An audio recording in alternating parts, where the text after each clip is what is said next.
Hello! It is Saturday night, and starting to run low on ideas. But we got stuff anyways. We've always got something to do. There's always stuff that needs to be done.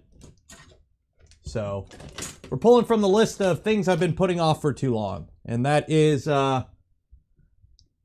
finalizing Yukon here.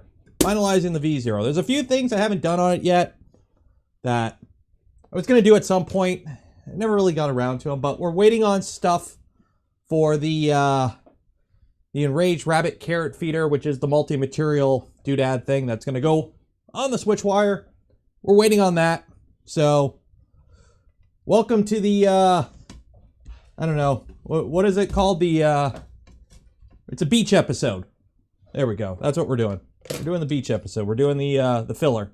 We're in the filler season, right? How's everyone doing tonight? I haven't done giveaways in a while. I'm doing giveaways today. Refresh the stream. I put them in the description. You have to enter during the stream. The draw will probably be around 10:30ish. See how many people are here. 2 giveaways tonight. Potentially 7 prizes. We have 2 Big Tree Tech octopuses. Yeah. I've got a whole bunch of these. I'm going to give away 2 of them tonight. I'm going to eat the shipping on it, see how bad it is, and then I'll figure out what to do with the rest of them from there. Canada and US only at this time. Enter in the description. I'll do a draw. You have to be in Canada or the US, or at least have an address that I could ship it to in Canada or the US. It's just for the boards, no drivers. So it's just a Big Tree Tech Octopus V1.1. I believe it's the V1.1, just the board. Also, thanks to Voron V0, I think. The link's in the description. We have 5 Fadus Dragon Standard Flow hot ends to give away. You have to be in the EU, though, for that one. I don't think England is included. It has to do with shipping. Right now, they're having issues with UPS. So at the moment, EU only. I'm waiting on a response, but time zones and whatnot, I don't think he's up to see if the British guys can enter, and gals. So at the moment, European Union folk only. Giving away 5 of those. So yeah. So that's Voron V0. The Big Tree Tech, they sent them to me. I don't know why they sent them to me. I have a whole bunch of them, so I'm going to give away 2 tonight and see how bad the shipping is. What else? Oh yeah. So tonight, for those that watch the unboxing of the V0 kit, LDO sent me this. This isn't part of the V0 kit from LDO, but they sent this. This is an add-on you can purchase separately, but the V0 display. So what the V0 display is, is this little display meant for the V0. It's designed by Timit, I believe. Timit. Yeah, Timit 99. He did that. So this is the board right here. And it's one of those little 0.96 OLEDs. And it's for Klipper. This board does not work with, I don't think it works with Marlin or RepRap, but right there on the back, it's got one of them MCU type thingies and USB. So this works with Klipper. So you just plug it in via USB and you got a little Klipper screen. So this is going to go down, yeah. In the Voron mod section, I found some LED brackets. So we're going to put some LEDs on here so that we can kind of see what's going on. I still got to figure out a webcam for it. David from Printed Solid sent me a link to one that will probably work in this situation. And then I was going to play around with this. Where'd I put it? Where is it? And put this on Toasty, but I'll probably end up doing it as a video because a lot of people have asked me to do a video. But this is a Big Tree Tech TFT50 touchscreen. So this I will put on. I got to figure out how to mount it. I should have got the smaller one. I'm going to do a Klipper screen video on how to put that on. I know a lot of people are asking. I got to get a longer ribbon cable first, though, before I do that. So yeah, So that is the plan tonight. So honestly, I was just going to print a bunch of stuff, but I figured, hey, might as well do some work. Oh yeah, and flashback to last week, the Mingda Magician X. I said I would do a long print with it. This is a 19-hour and 54-minute print. This is the second print off of that printer, by the way. So for those curious on how it handles longer prints, this is the second print off of it. That's a 20-hour print. And that's just the default Prusa Mark III profile.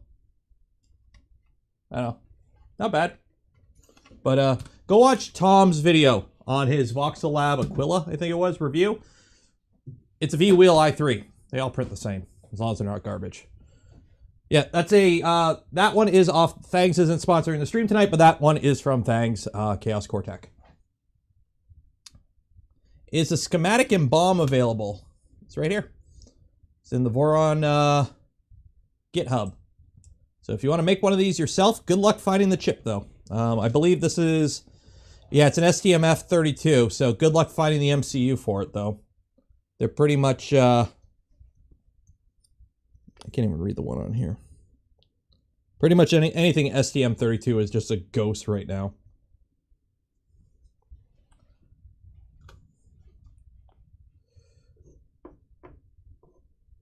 How am I liking the magnet set and the acrylic? They're working fine. I haven't had any issues with them.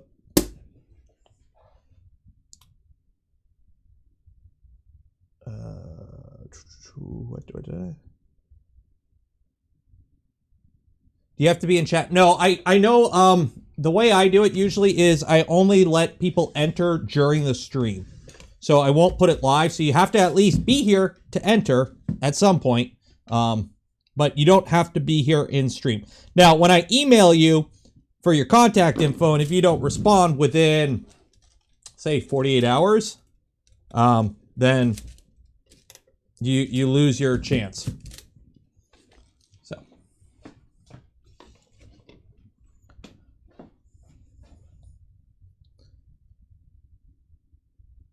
What are my thoughts? Oh yeah, the whole GD32.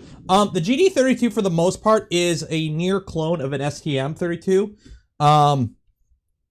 There's some functionality things. It runs at a different clock speed, which kind of messes with the USB apparently. And for the Marlin folk, for those that are out there, there's some issues with licensing, but with Klipper, it's not a big deal because Klipper runs bare metal, so there's no library to worry about, I believe. But from what I understand, it's simply STM32s are hard to find. They can't get them. I know we can't get them because I know a lot of the guys on the Voron team work in PCBs and have been trying to come up with them pet projects and whatnot, and they can't get them either. So either they make a board or they don't make a board, and it looks like they're going to be going to GD32s. A lot of them, like the Mingda has it, the Voxel Lab has it. A lot of companies are using them because that's all I got. So we got to take the back panel off this. So I guess it was some pre-release version that they thought it was all good. They shipped the first batch to the distributors and then they realized they had a problem. So it is what it is. They're fixing it for those that got them. Yada, yada. Real name, just put whatever name you want me to call you. Yeah, there's a legal issue. They didn't know about it because it's like one random line of code, like, that they had to get licensing for. And they pulled it because they're waiting on it, like, to sort the licensing out. So good on them for trying to sort out the licensing thing. But, just run Klipper. Then you don't got to run that code. Because honestly, to get the GD32 working on Klipper, apparently it's not too bad. You just have to... I don't know. The Klipper guys are working on it. It's not hard, apparently. It's just they have to change some stuff in it. My Streamlab notifications are foobar. Oh, I missed one. Build it. $10. Thank you, man. Appreciate it. Alerts are enabled. Properties. refresh cache of current page.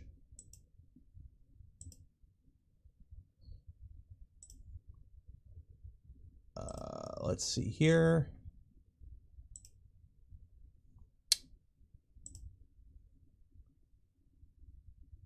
Let's test that.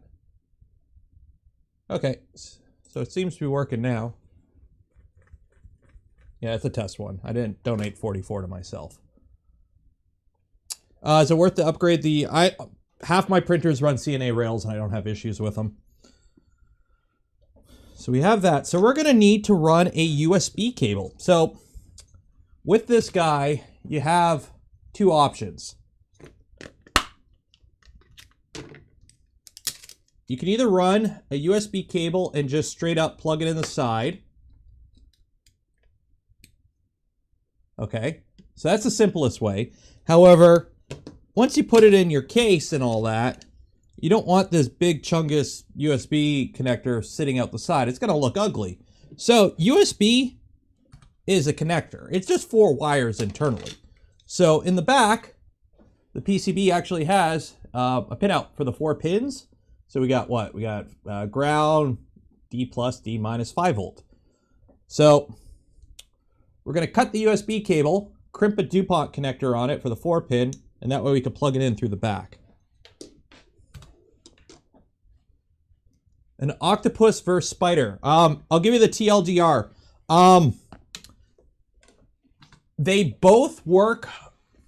They both on paper are fine boards that have everything you need to power any of the Vorons. However, unfortunately, the spider is having QC issues and boards not working. And when boards don't work, that unfortunately makes it hard to recommend them.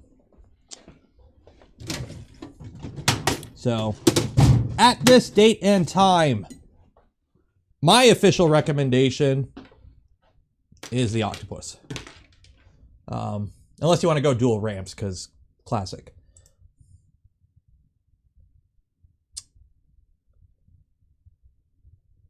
David's here. Everyone say hi, David.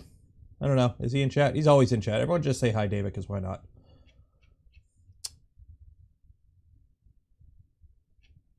Oh, somebody else signed up, become a member, I guess, and it didn't call it out. Cheers.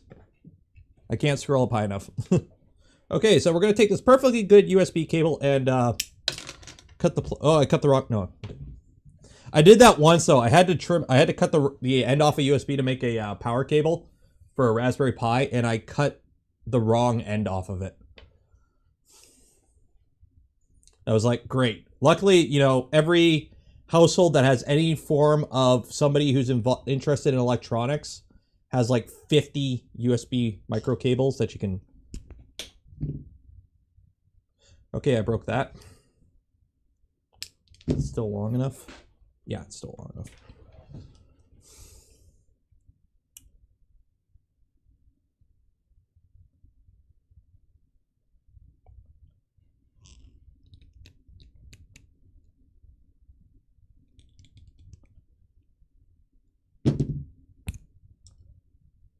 Man, I'm really screwing up these connectors.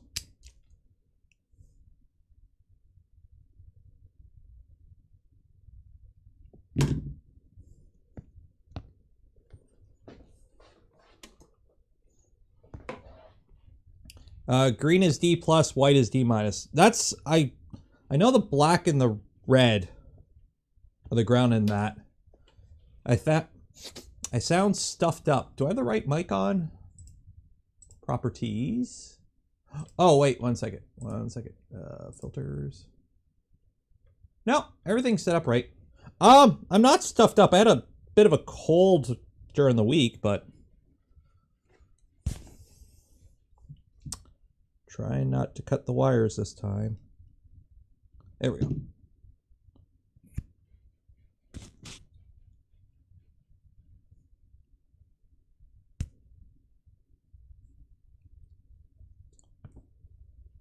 Both of your spiders work. Yeah, like I have a spider in V226 here, and I've had 0 issues with it. And I know a lot of other people have had spiders with 0 issues. I also know a lot of people that have had issues with the spider. So unfortunately, too many people have said they had issues with it for me to feel safe recommending it. So there we go.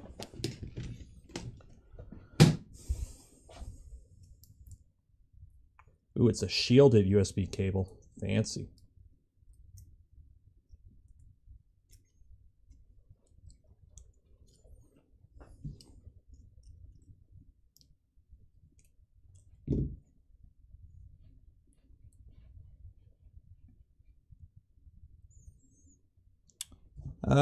It shouldn't be Rona. I'm fully vaxxed and all that.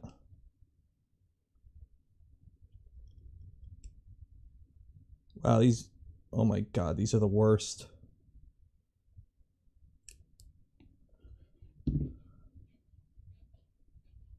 I know they're supposed to be shielded. I've had USB cables that aren't shielded.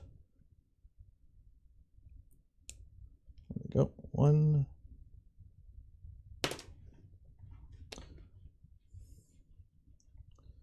A lightweight direct drive extruder. The Orbiter is an off-the-shelf one. That I have one, and I would like to do something with. I just don't have a printer that I could put it on right now.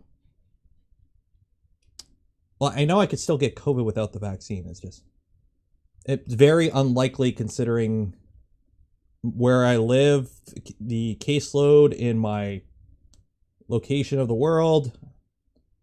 I wear a mask when I go out everywhere, even at work, and I'm fully vaccinated. My whole family's fully vaccinated, and I don't go anywhere but work. So there we go. Now I gotta find my DuPont connectors.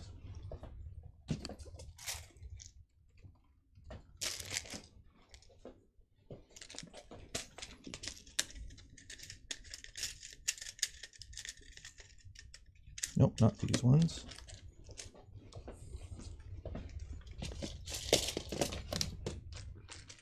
Those ones. Oh shoot, do I have DuPont connectors? Uh-oh.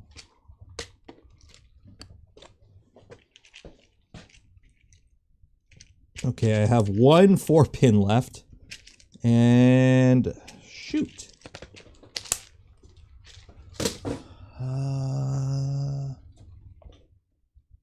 Oh, this might be a problem.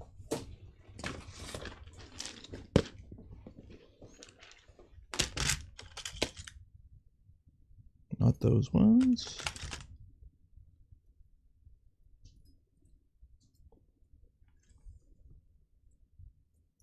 Is it these ones? Nope, not these ones. These ones, okay. Got them. JST will work in a pinch, yes. True, anything with the 2.54 millimeter spacing will work. Is it 2. I think it's 2.54. I just, I'd rather prefer to use the correct one.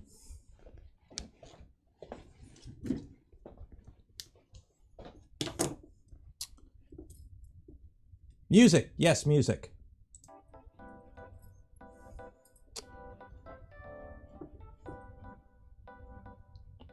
Oh yeah, and for those that don't know, who aren't on the Voron Discord, which if you're not, join the Voron Discord.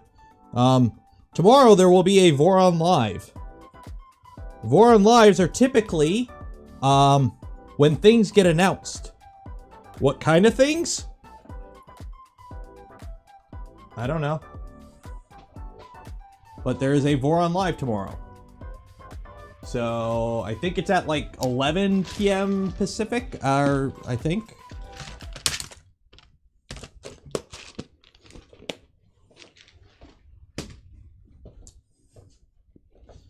So you may want to tune in for that.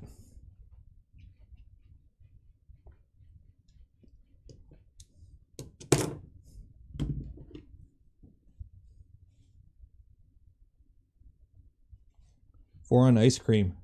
Oh, you guys have no idea what's going to be announced. That's the best part. Because honestly, nobody has gotten it right yet.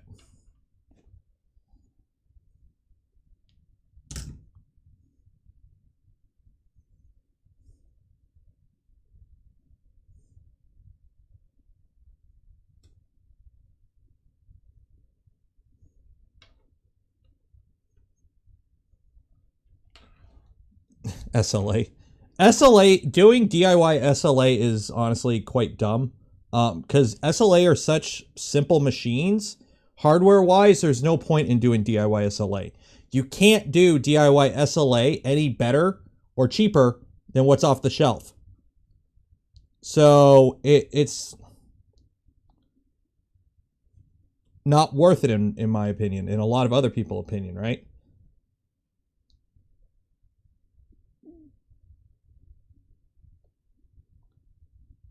Like, just a little bit of history. Like, the original Voron, the V1, was supposed to be like Ultimaker tier machining or printer for DIY and cheaper. Taff Fox, €2. Thank you, man. Appreciate it. Get you away from Cheeto Box. Yeah, I know there's a whole... Okay, Cheeto Box... Resin printing is pretty damn locked down in terms of like controllers. They all run like a Cheeto Box controller or whatever, or Cheeto board or whatever it's called. Is it just me, or does like DIY or the controller for a resin printer seems like it should be something that's extremely dirt simple? All you need to do is display an image and move a single stepper motor with some parameters. Like, you just need to display an image. Like, that doesn't seem... John Clark, $100. Thank you, man. Appreciate it. To help with Octopi shipping. Considering I'm shipping stuff to the US, I might need all of that. But yeah, the slicer just outputs a string of images, right? That's... How can it not be that hard to do a DIY? Now, granted, I don't know anything about programming or board design or anything, so I'm probably way wrong. But a DIY or an open source controller doesn't seem like something that should be crazy hard to do. Wow, these wires are kind of junk. Yeah, it's a string of images. All it is you need a Z motor to go up and down at predetermined speeds and feeds and display image on screen. Like, I don't see how that can be so locked down to a single design. You see the video by Vogue that I sent? I don't think I've had a chance to watch that one yet.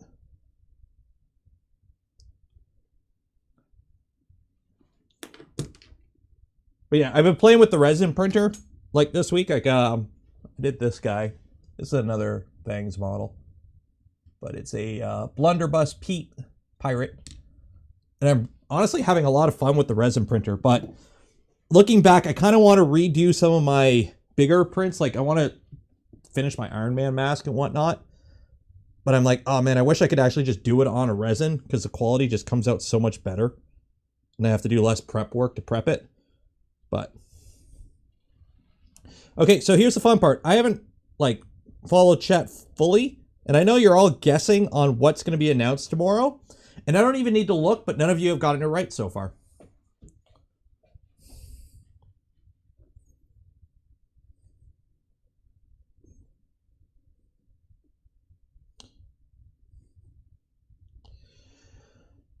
Taff Fox, €2. Bets on a 1.9 with a belted Z-bed.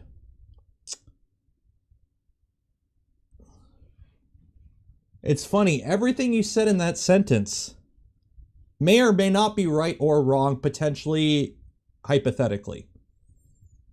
But still, nobody's gotten it right yet.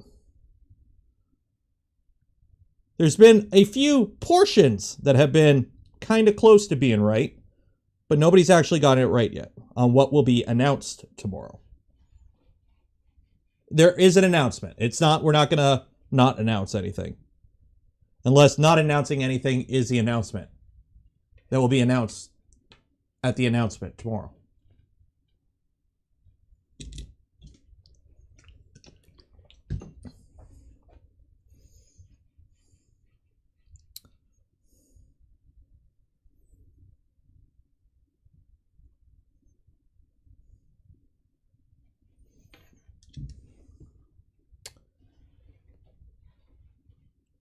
CAD for the CAD for the 2.4, as far as I can remember, is nowhere near a releasable state. At least that's what RCF said. I think the last time it came up during like a QA, or he mentioned it like back in the Slack days, that it's not like a CAD that you can release. It's nowhere near that.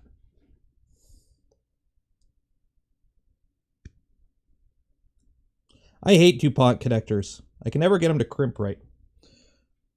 Or on inkjet printer. Ooh, that's clever, but no. Okay.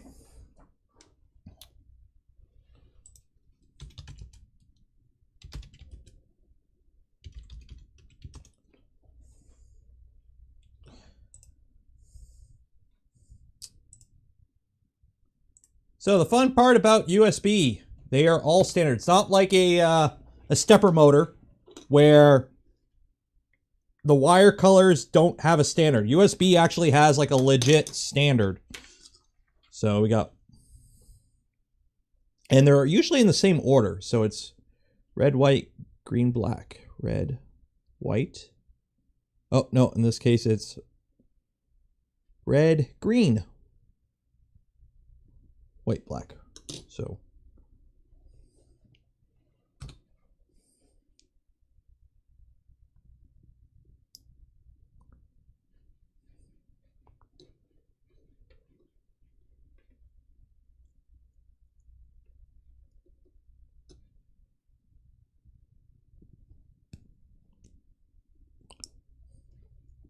which honestly, I don't think, if you mix up the data ones, I don't think nothing happens.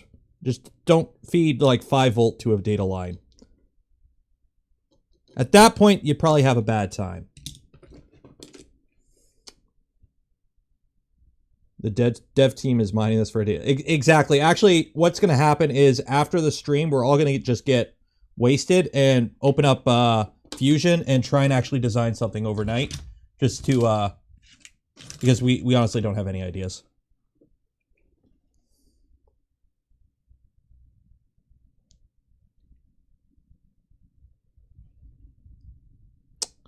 There's always that one plug you can't get in. What is... And my tweezers have disappeared again, like always.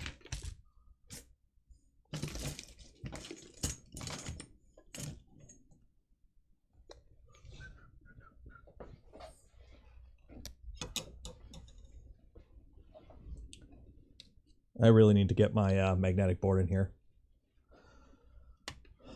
Voron changed his name to Voron LTD, stock paid in Dogecoin. Voron can't go public. Like, Voron can't be a company. Like, people keep saying, oh, you guys are a company now. No, we're not a company. We can't be. It just would never work.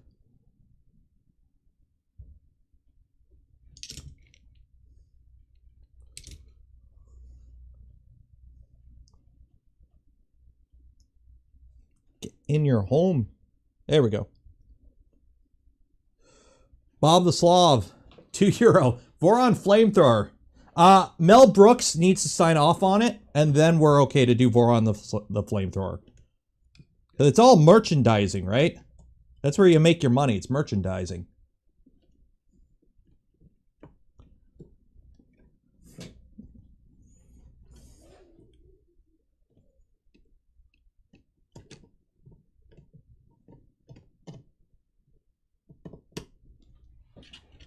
Okay, so now we need to mount the screen.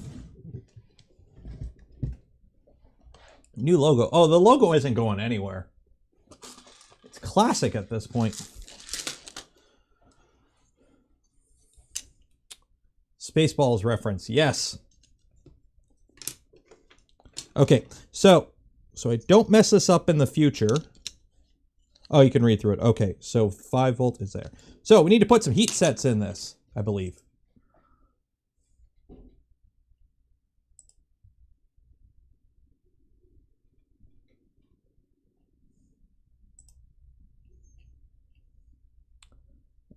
Four heat sets. Okay, so I need heat sets. I need my iron. Need some power.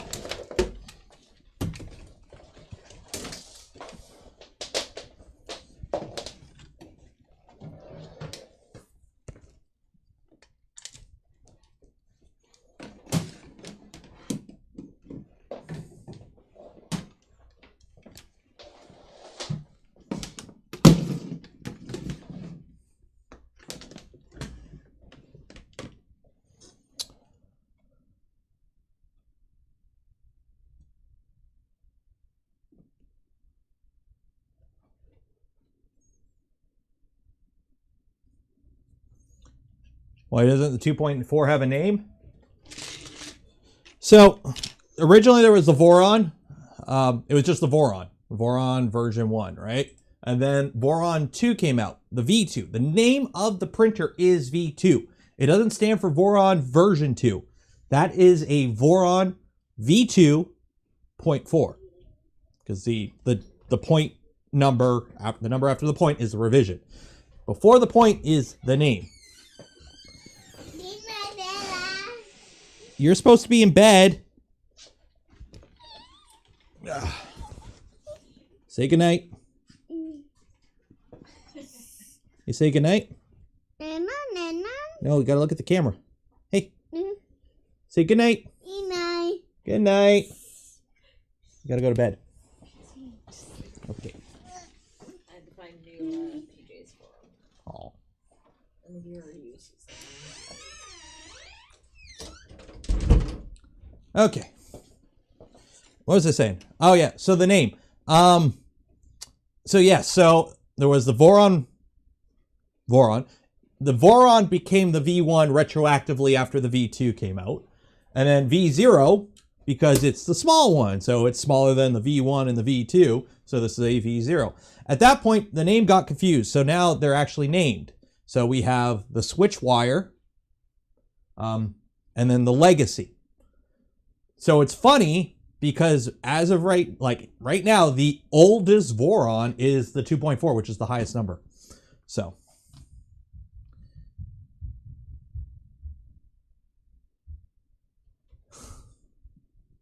Chainsaw RoboVac, $2. Thank you, man. Appreciate it. Voron SLS. Nope.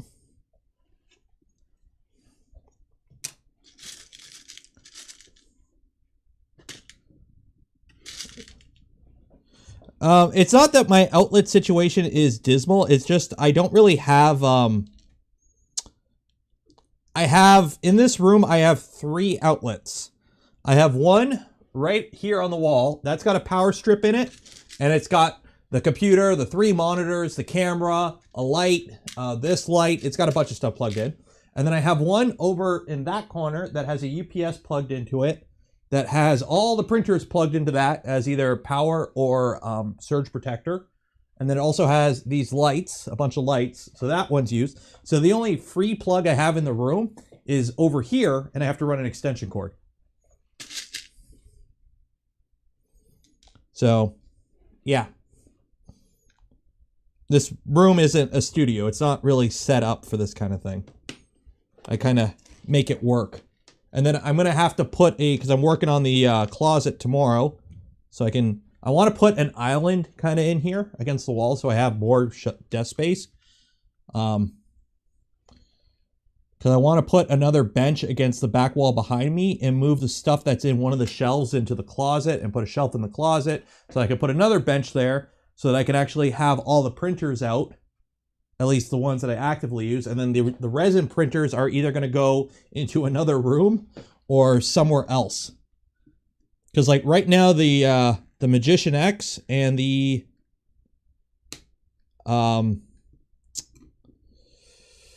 JG Artist D is they're in the spare bedroom right now.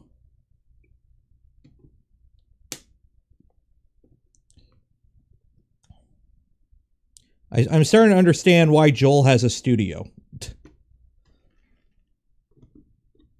And then also, all the printers, I still have the boxes for all the commercial ones. So those take up room. Like I already gave away the A5S to a family member. Brian, I'm not going to approve that message, and no, it's not one of those. FDM objects are horrible for that kind of thing.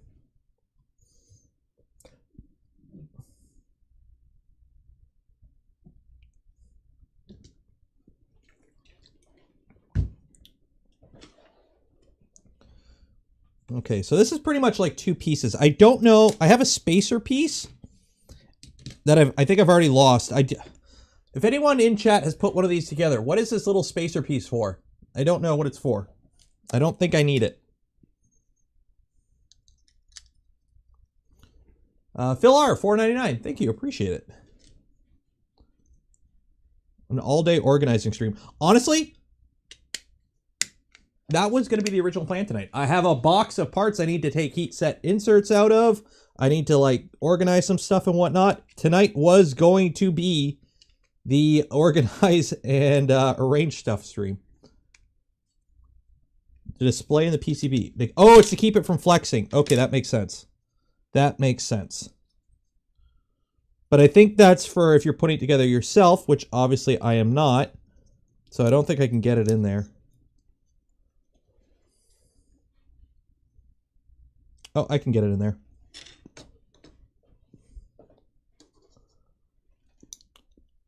Yeah, I can get in there. Remember, at one point I did do a stream where I sorted screws, and I still have a bunch of screws I got to sort. So maybe that'll be the members only stream. I'm gonna try and do one. I ran out of time, but or I didn't end up having the free time I thought I would. But I'm going to try, hopefully in the next week or two, on a Friday maybe, do a member stream for the YouTube members and Patreon supporters. I've already done one. I want to do another one.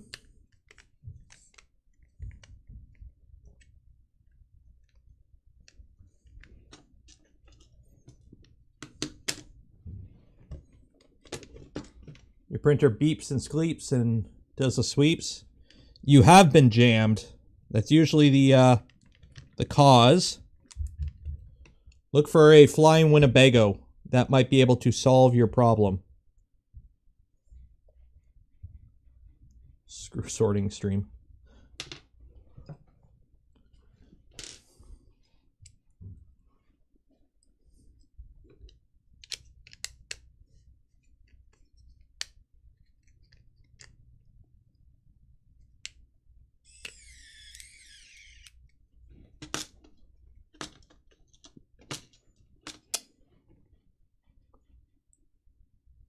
The next Voron Live is just RCF sorting his extrusions. Dude's got a lot of aluminum extrusions. I'm assuming he does very well thanks to Voron. Probably not as much as it used to now that we have like LDO and the other suppliers.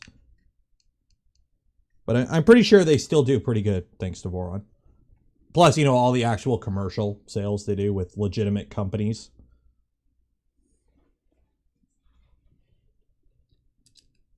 Once you're involved, like, for those that are on the Voron team, you start collecting a lot of hardware very quickly. I've got probably a dozen random stepper motors. I don't even know how many V6 is. I've got two sliced mosquitoes just collecting dust right now. A whole bunch of controller boards. I have the frame of a switch wire, along with probably another aluminum extrusions to make another bonsai. God knows how much wire. Connectors of all sorts. Like, going mobile. Hello. Behold my things. All that I gotta fit in that closet.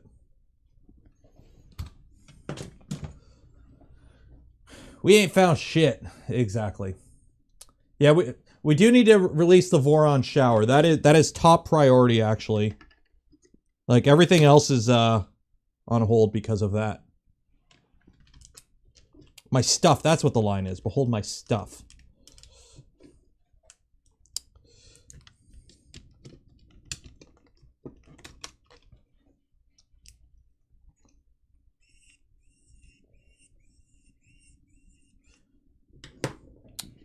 Make a mini switch wire. That has been something I kind of want to do. Is a mini switch wire using like 2020s and look how nice that is. That's a nice little screen. Okay, I gotta get this guy on, which doesn't want to. There we go.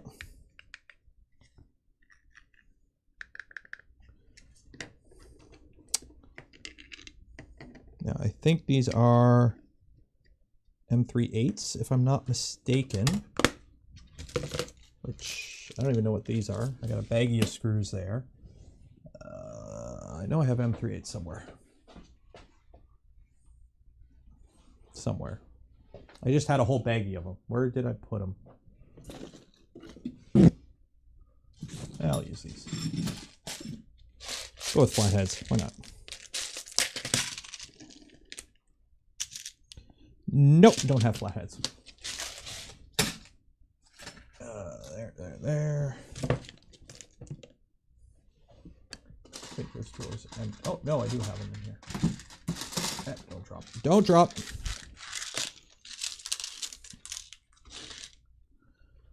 Voron V wheel.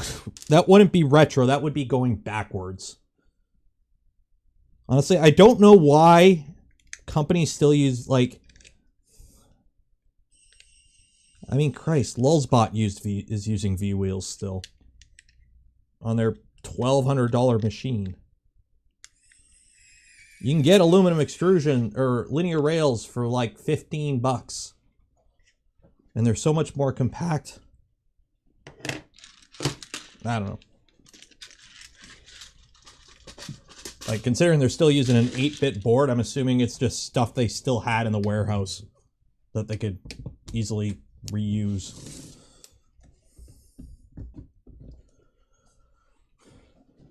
We're on vacuum cleaner. Nobody has gotten it right what's being announced tomorrow, so.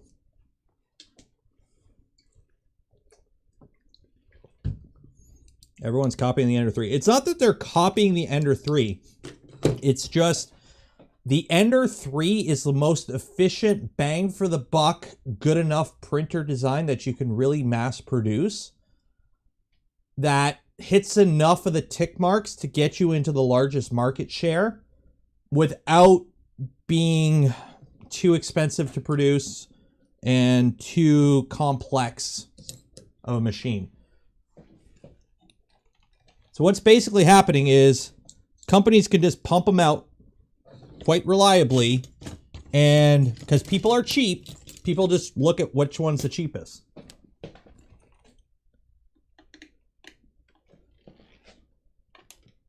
Because people are cheap.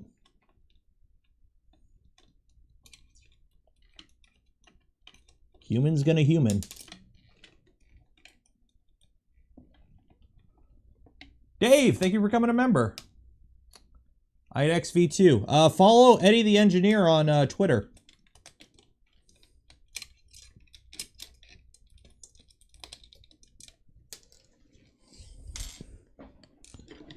So these are 6, so I think I need 10. M10, M310. M310, yeah.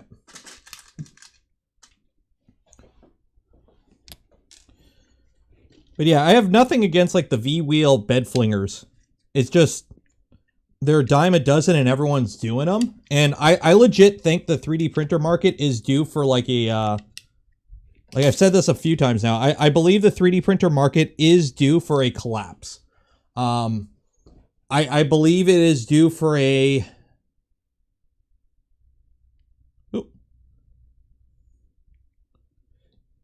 It would appear my enraged rabbit carrot feeder thingy has shipped. So maybe next week we'll start with that.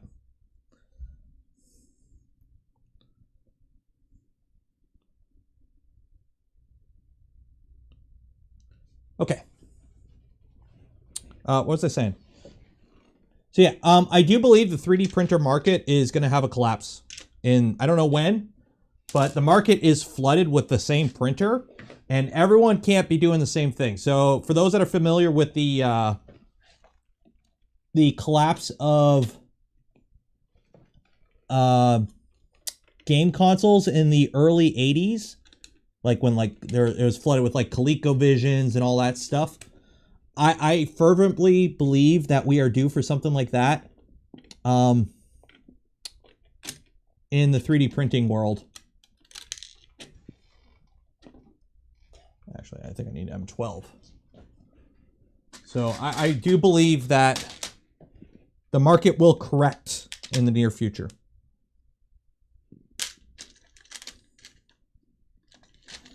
In television.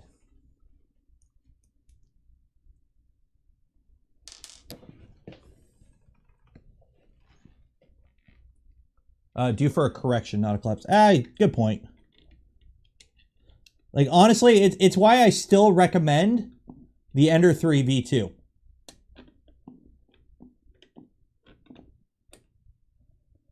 It's like, yes, there are cheaper ones out there, but the Ender 3 V2 is mature enough that the odds of you, like, getting early adopter screwedness, like, was it the Viper, the Anycubic Viper? All the reviewers got them. They said they were really good. And then production models started getting out there and people were getting different power supplies. And because a lot of these companies, they'll ship ones with Meanwell power supplies and, you know, really good hot ends to reviewers. And then the production models get lower tier parts or they swap out stuff later down in the production round. At least with the Ender 3s, they've been around kind of long enough that that hopefully shouldn't be an issue. How does that one not screw in? God dang it, that screw moved. Shoot.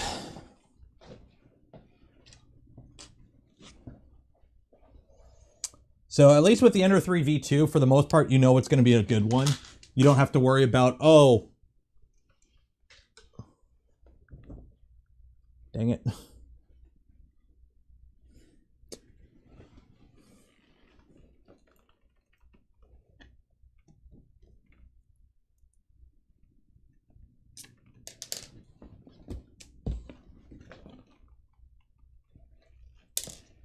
My screw, or my, the M3 nut moved. I don't think I can get it in.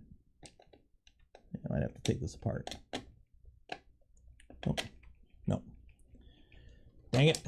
Gotta take that out.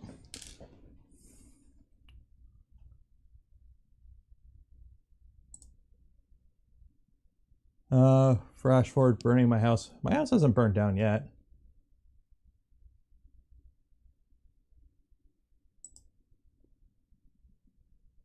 They were consistent with the Ender 3 V2. Yeah, pretty much. Voron Thingiverse. No, Voron doesn't, or Thingiverse doesn't support GPL V3, I believe. So, no.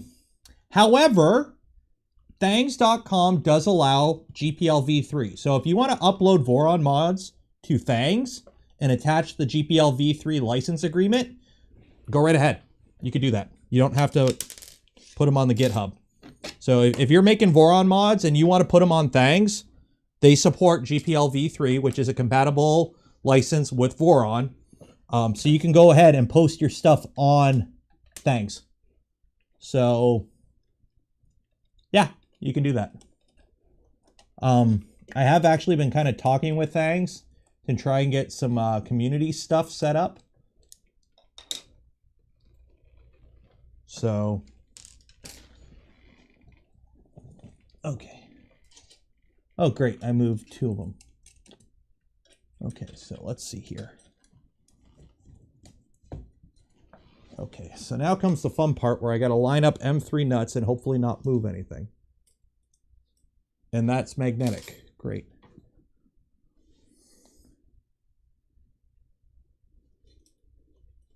And that's magnetic too. I need a non-magnetic piece of something to push something. KB3D, hello. Okay. Okay, you're not magnetic, so that's good. So you can go there. Okay. You can go there. Okay. And you can go there.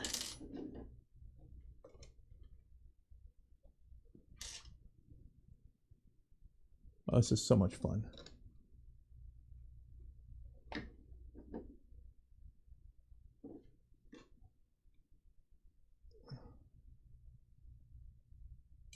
Okay, I think we're good. I think we're good.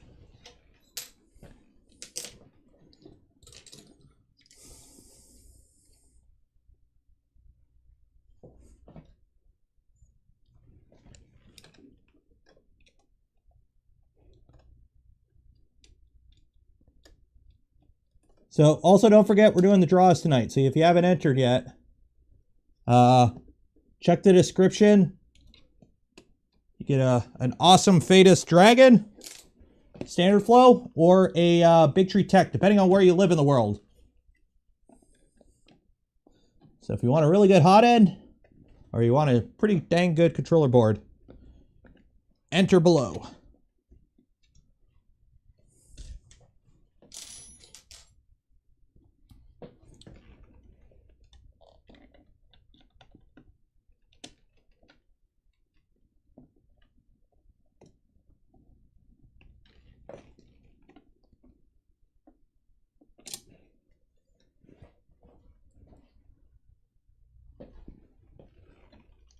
Yeah, tonight we got the Stream Beats hi-fi mix plan. There we go. Okay.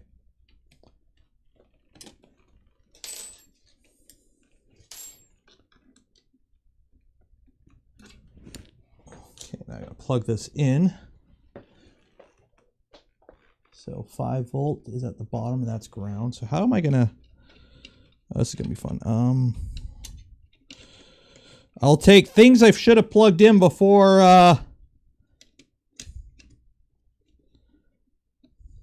mounting for 500, Alex.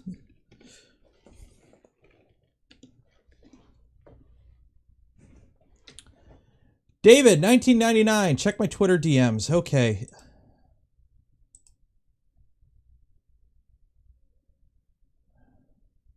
Why you gotta do this to me, David? You gotta make me do work.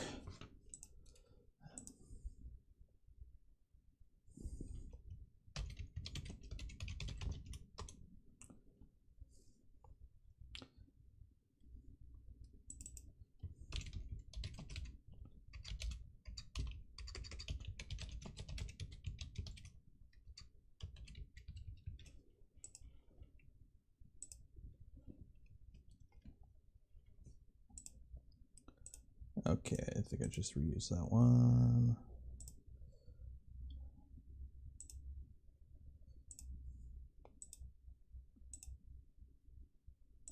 Put that one there, put that there, responses, open.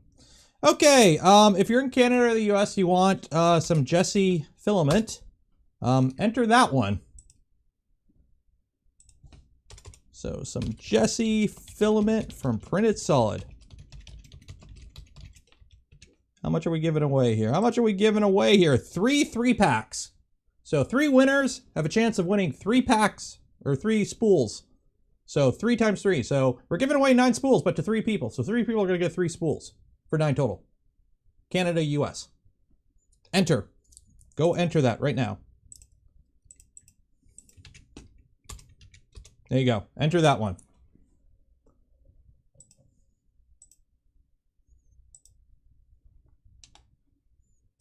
Okay, let me put the Jesse one over there.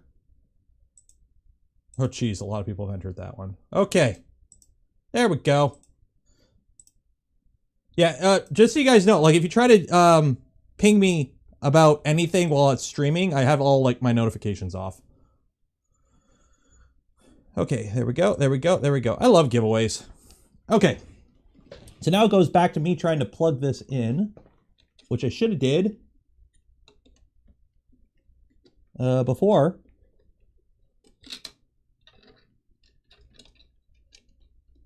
Mounting it.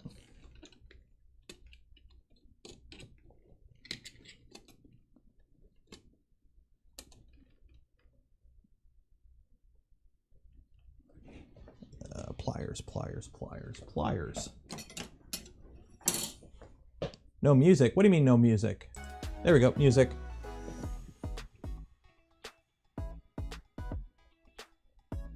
So everyone say thank you, David.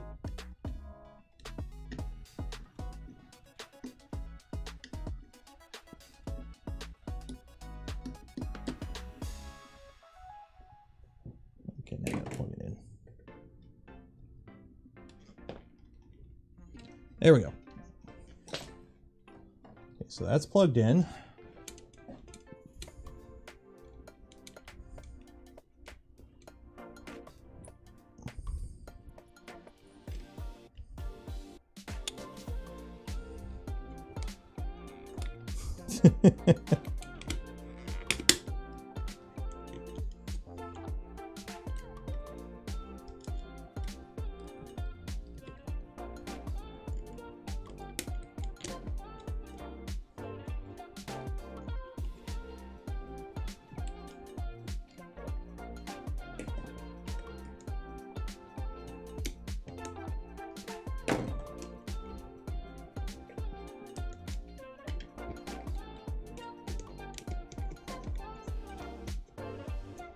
Trying to jam it in the tunnel here. Proper wire management.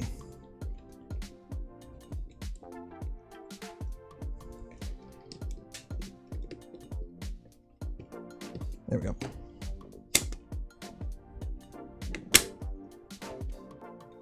Okay, so I love printers that are little. So we got the USB cable. It goes through there, through the channel, comes across, and it plugs into the screen. So that should be that. I'm going to leave the back panel off because we're going to have to get back in there later when we go to do the LEDs. But let's power it up and get it set up correctly. Don't hear the music. The music is playing. The viewers to like ratio is too dang high. Yes, everyone, make sure you like that smash button, as the as PewDiePie says, or I don't know, Mr. Beast, or what's the other one the kids like? Dream? Dream? Is that the Minecraft one? I don't know.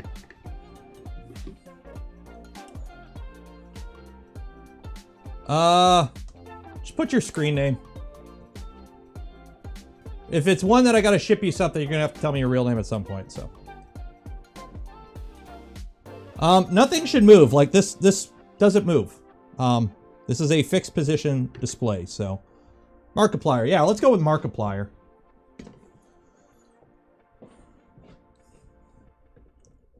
Okay, let's give this some juice. Hopefully we got no sparks. Yay! Nothing. That's good.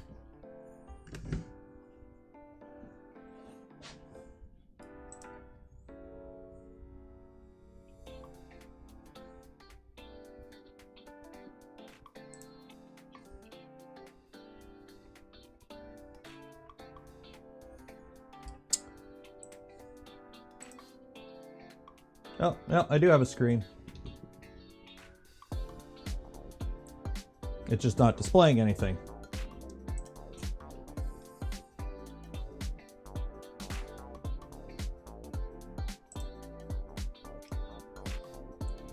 So, printers, Yukon.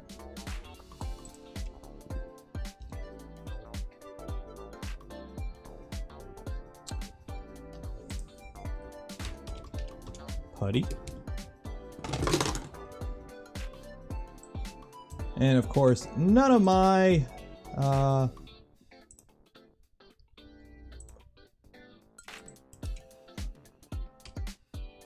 new router, save, connect, Pi. Okay, so we are connected there. Here's the display. Andrew Humphrey, $2. Thank you, man. Appreciate it.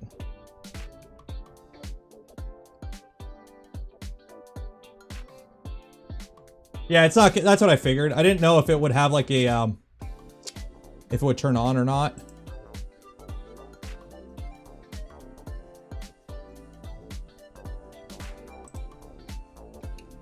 Okay, so let's see here.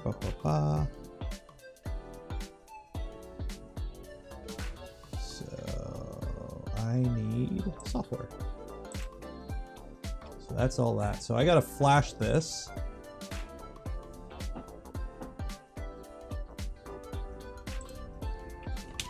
Let's see here.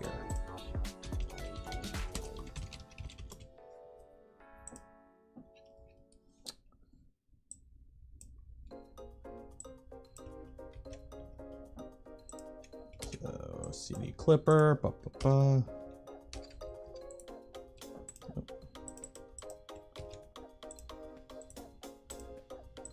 Make menu config. Actually, you guys probably want to see this. Oh, what'd I do? What'd I do? Make menu config. There we go. Okay, so this is a STM32. What is it?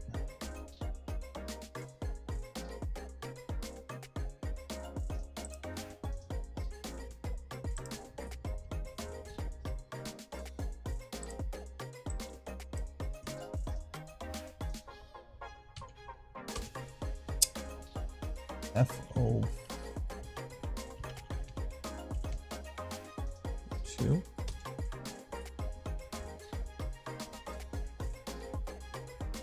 I don't think I need to set up anything fancy. Documentation folder. Oh, okay, set up in flashing guide. There we go. Connect to the buy via USB. This step is board is not already. If you have pre-flash board, install the boot jumper and reset the board. Oh shoot! Do I need to put a jumper on this? I don't know. Hopefully it's pre-flashed.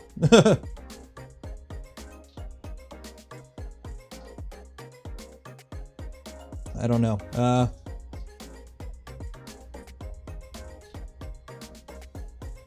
Yeah, I gotta put a jumper on this, didn't I? Dang it. I gotta take this out now. Crud. Boot jumper and tweezers. Yeah, let's see if I can put a turn that off. So where do I gotta put it on?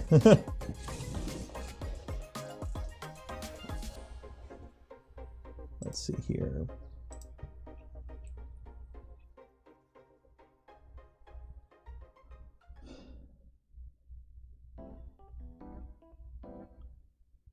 Is it just the two pins by themselves on the other side there?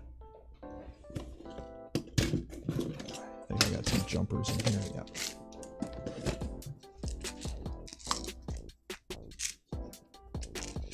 I think it's just the where's I need a back picture of this. KiCad? No. Yeah, it's this one, right? I think it's that one. Yep, center near top. Okay, these ones right there. Which are bent down, which I have a case on, so I got to take it out now. God dang it. Yeah, they're bent down on this one.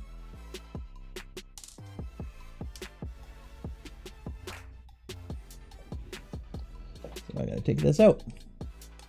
That's okay. That's okay.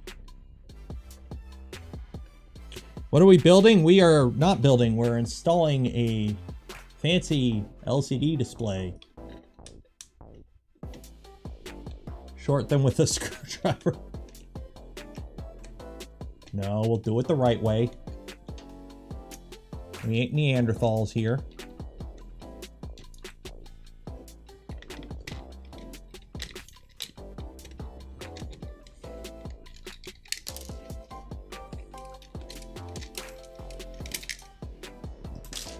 Okay.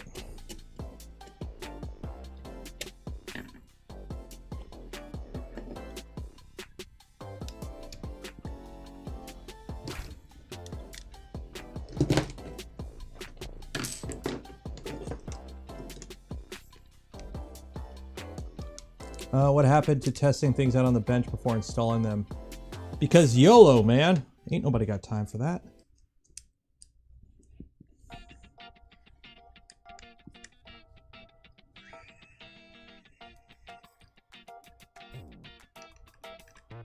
But electric screwdriver makes it easy. I gotta put an affiliate link for this. So many people have already asked for one of these and gone and bought one.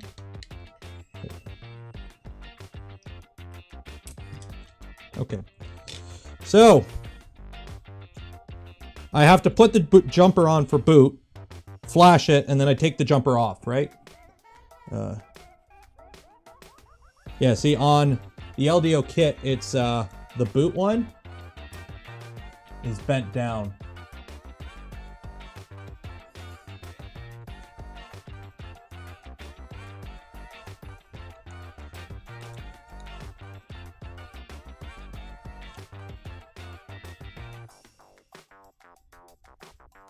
Bend the pins up. Well, okay, I'll bend the pins up.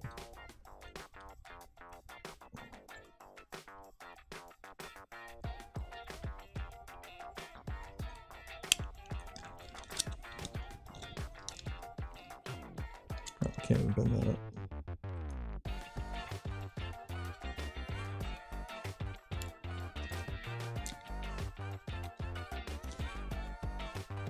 Yeah, whatever. Good enough. Okay. So 5 volt. Put that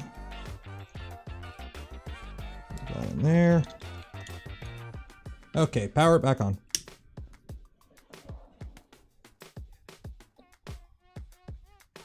Oh yeah, Dustin, the plan for the Enraged Rabbit feeder is to do to build it, and then I'll do it all on stream. But when if we happen to get it built in one stream, I'm not touching the software until the second stream.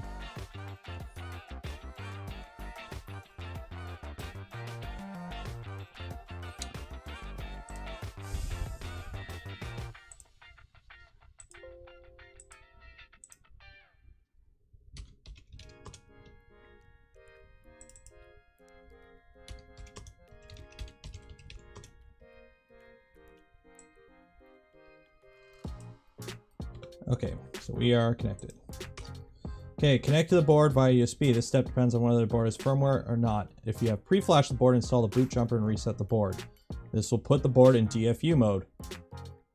If you have an unflashed board, the MCU defaults the MCU, so there's no firmware installed.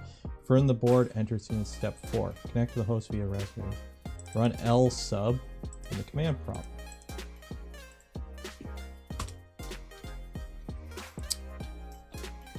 Make sure you see an STM32 in DFU mode. And what does DFU mean?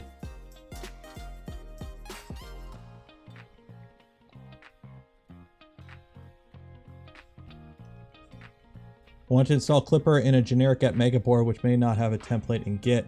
Any dangers I should know when tinkering with the config? No, not too bad. You just need to make your pins match whatever type of printer you want to build. I do want to do a video on how to install Klipper on like a generic board. At some point. It isn't showing up. Why aren't you showing up? I have the jumper on. Hit reset. Nope. I'm not getting anything on this right now.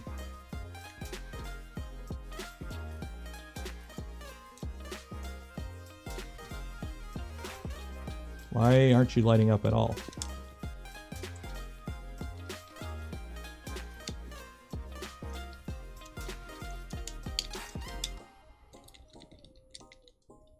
Uh-oh. Take the jumper off.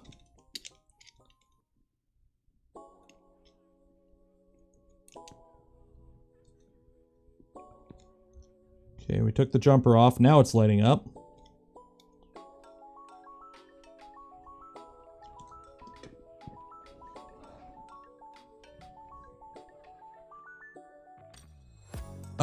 No, like the Drio, the plant. I was gonna use like a controller board and like set up a printer on it, basically. Okay, let's try now.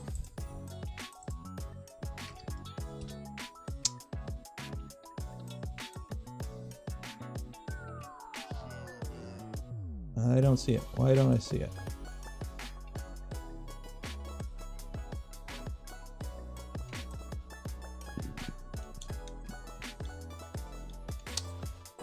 USB might be having issues.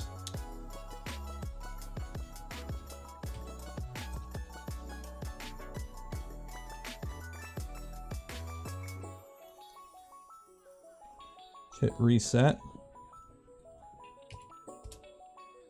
Nope.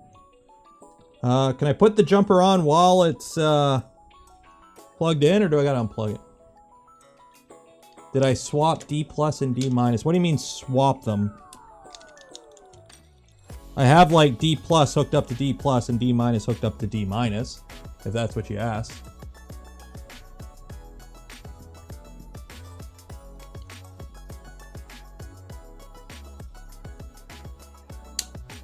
Okay, with the jumper on, I get no power. Like when I put the jumper on, nothing happens to this at all.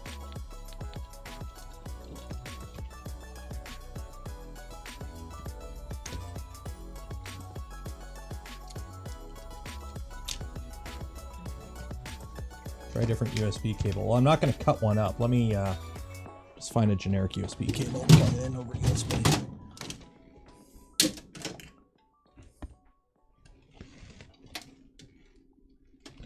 Why do I have so many USB-A cables? There we go.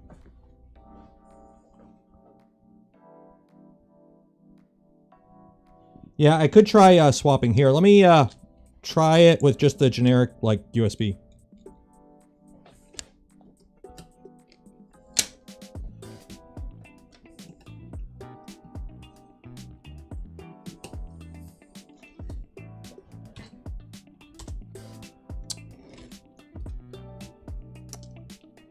So that's plugged in USB, and I'm getting nothing.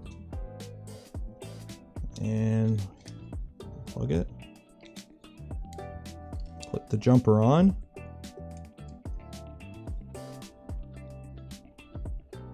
Plug it in. Oh, there we go. Okay. So let's try swapping the pins around and see if that is what was causing our issue.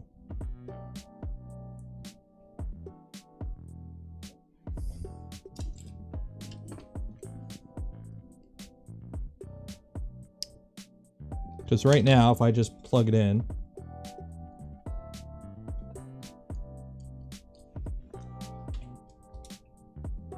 yeah, it's not showing up. Okay. So let's swap these pins around.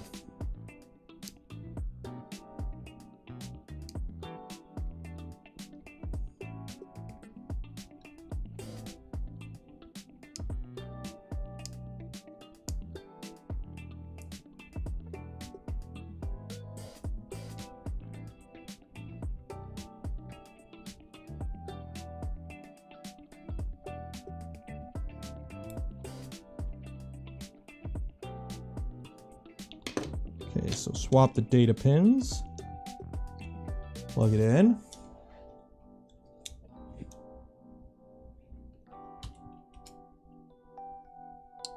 Yep. There it is. So it looks like the USB cable is backwards.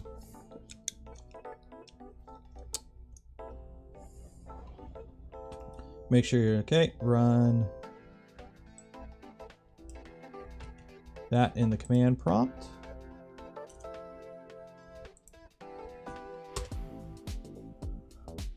Note the text inside the question box.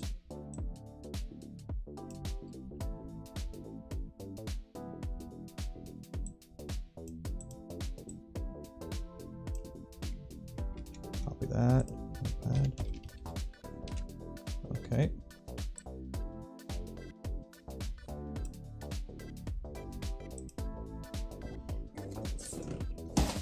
Sorry, David.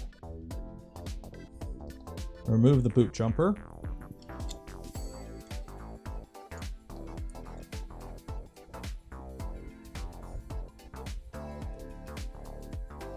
I gotta power cycle it again, I guess. It doesn't say, it just says remove jumper, so remove jumper. See, we're also testing the instructions here. CD Klipper. Make menu config.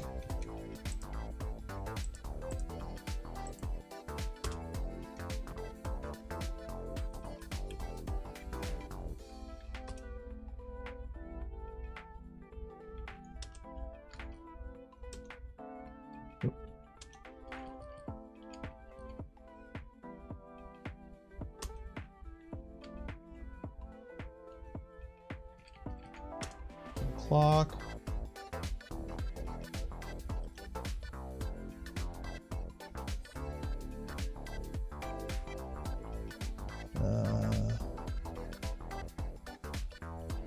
Wait, okay, use communication. Where's use?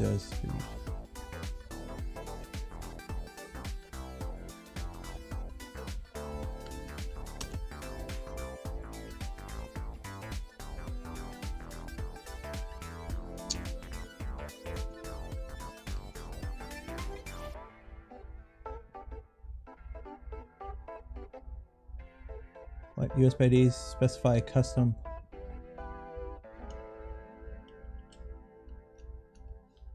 Okay, I think that's right. Is this an official? It's designed by somebody on the team. Like, if you want to build one of these themselves, you can. Okay, so let me double check that. Enable extra low, that. Clock reference, internal clock, communication interface. USB on PA910. Okay.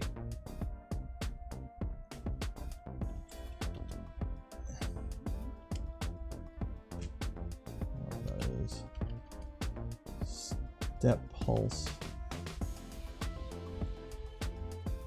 I think that's right.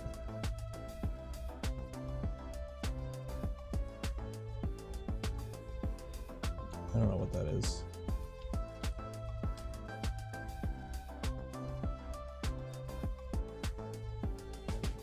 Okay, well, if it don't work, it don't work. Okay. Yes. Make clean.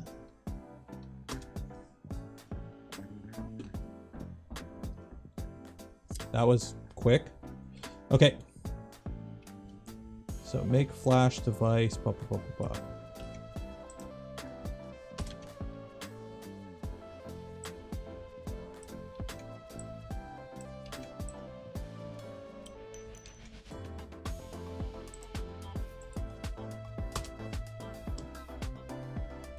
Oh, step pulses should be off.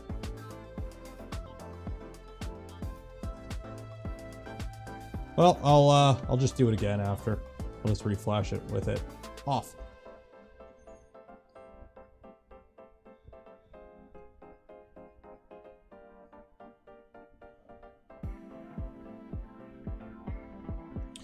Stranger, this was designed basically to make it so that not all controller boards have good screen hookups, especially some of the other ones once you have like Klipper installed and whatnot. You don't always have proper connections for everything. Ooh.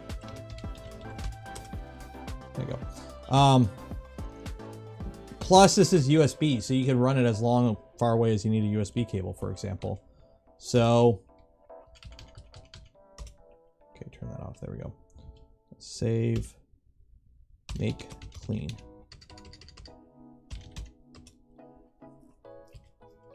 There we go. Flash it again. Yeah, this board used to be a lot cheaper. Plus, there was nothing else small and compact like this that works natively with Klipper with all controller boards. Like, this is a board agnostic thing. Like, you can't plug like a standard type screen into this board. Oh, okay.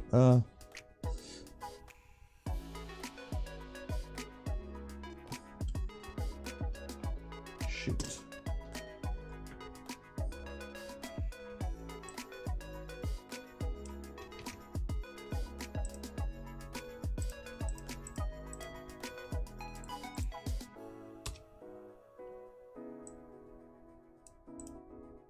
Oh, great. Now I gotta, because I flashed it incorrectly wrong, I gotta flash it using like the serial ID thing. Make flash device equal that. There we go.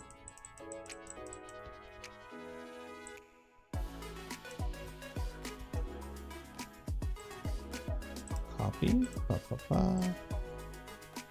Try that. There we go.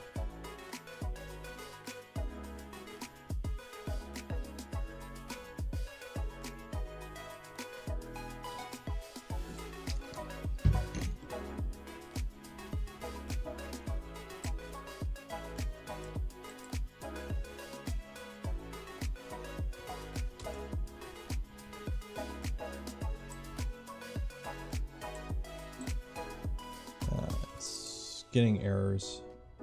Why am I getting errors? Why am I getting errors?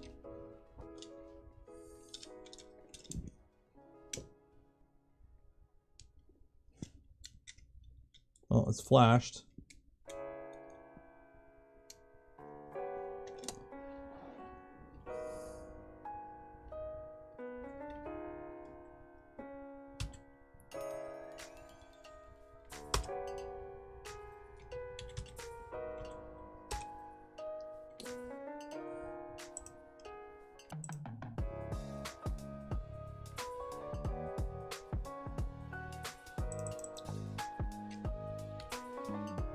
Try this.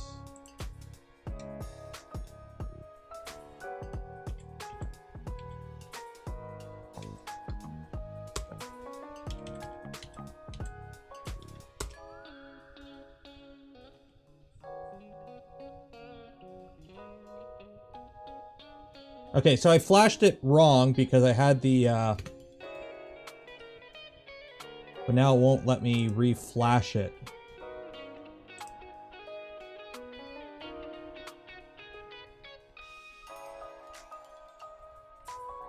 Okay, well maybe it will work. Okay, after completion, because it is returning. Okay. Okay, well let's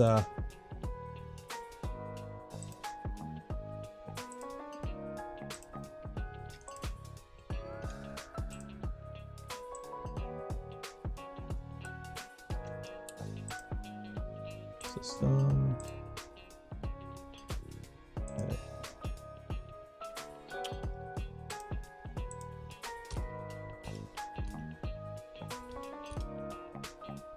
Let's see, start.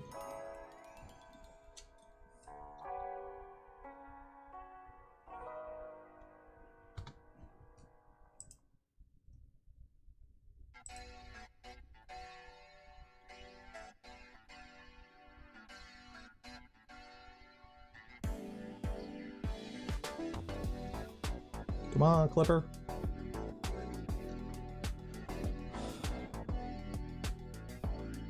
I have no idea, Andrew.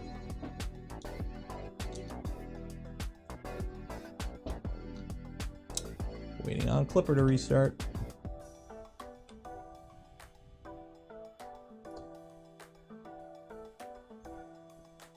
You haven't signed up for the draws. Make sure you're signed up for the draws. Aren't you? No, maybe I'll do it.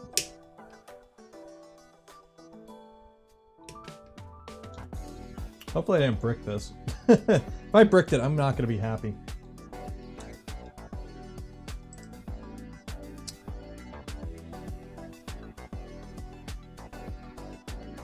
What have you missed so far? We've mounted this, and then I realized I mounted it wrong, so we had to take it out, and then we're flashing it, and now we're trying to figure out why it's not flashing, because I misread the instructions, and I flashed it incorrectly. So now we're kind of in a loop.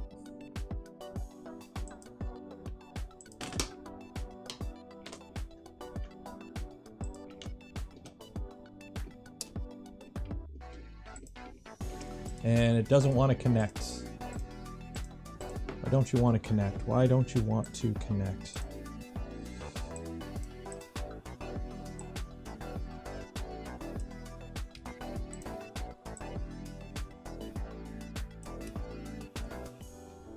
It is not connecting. Why aren't you connecting? Check the description. That's how you sign up. We got some Jesse filament from Printed Solid. We got 2 octopuses. And we have 5 Fadus Dragon hot ends.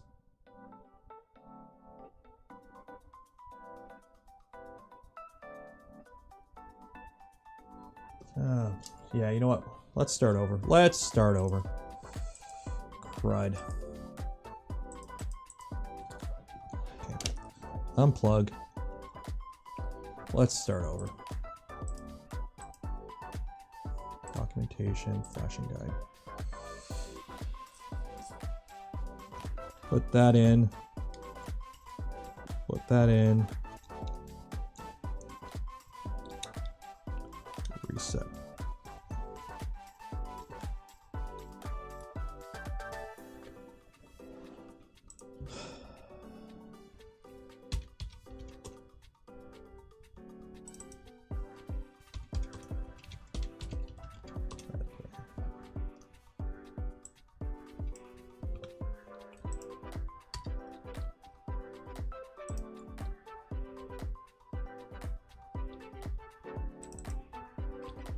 Okay, ls sub.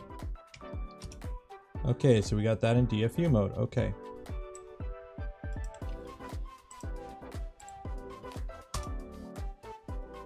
Make a note of that. Okay, so that is that. Okay. Remove the boot jumper. Boot jumper is removed. Run CD Klipper.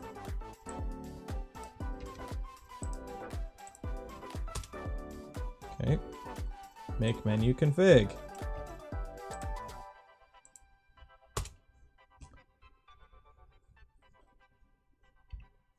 So enable extra low level, yep. Microcontroller, STM32, yep. STM32F402, yep. Clock reference, internal clock, yep. Communication interface, USB, yep. PA, that. USB IDs. Nothing, okay. GPIO pins set to microcontroller on setup. Exit and save. Okay. Make clean. Okay. Make flash device.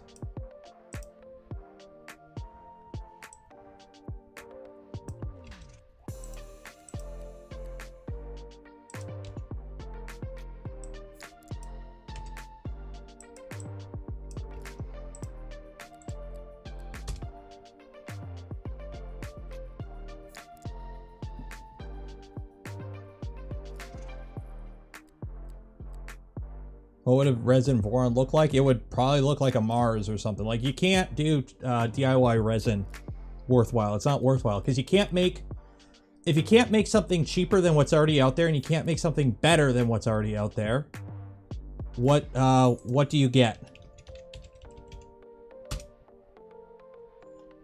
So, for example, like Vorons are meant to be like higher tier printers that you can build at home for a cheaper price than a higher tier printer, right?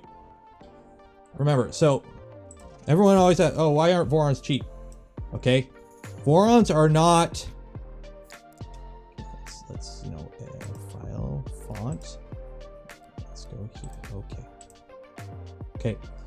A Voron is not for da, okay? A Voron is for da. Okay, so when you can't do this for SLA, what's the point?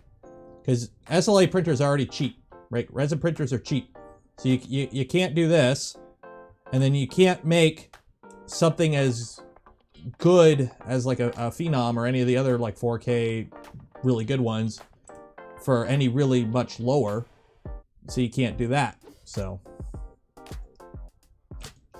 yeah.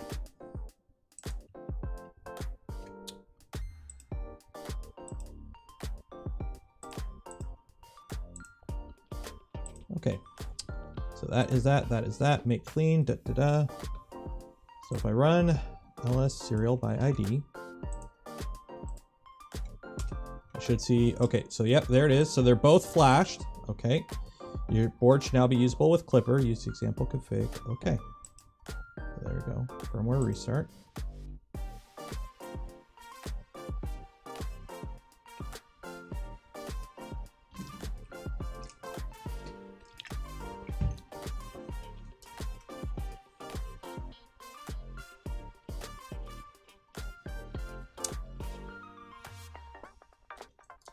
You know you want to connect.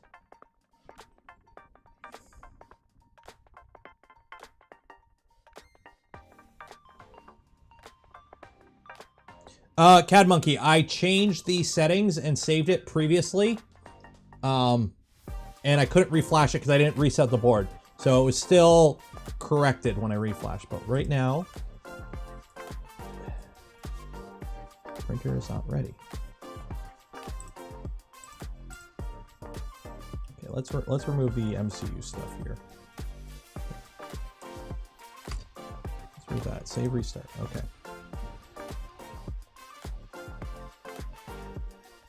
Okay, so we're connected there. So we're good there. So printer config, edit. So now I want to add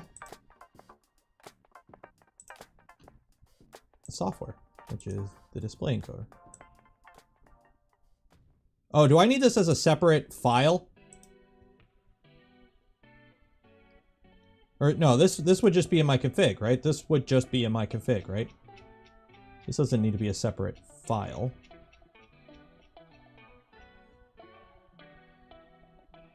At the bottom here.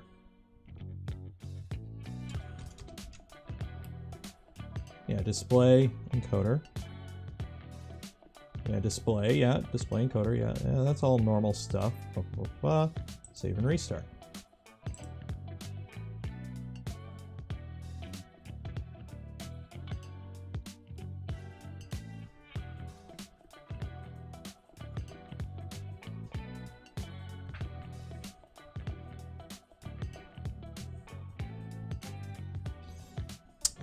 The ID should be the same.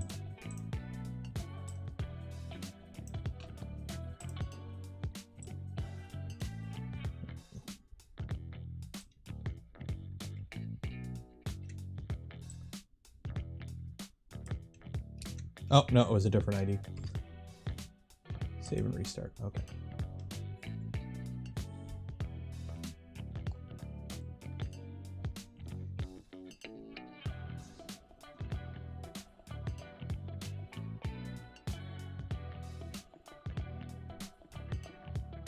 Yes, I added this here. I just did that. Oh, there we go.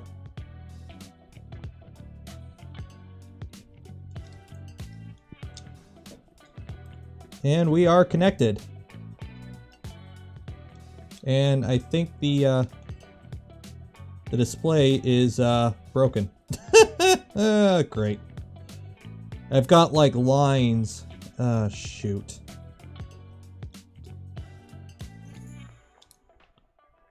It's not horrible. Dang it.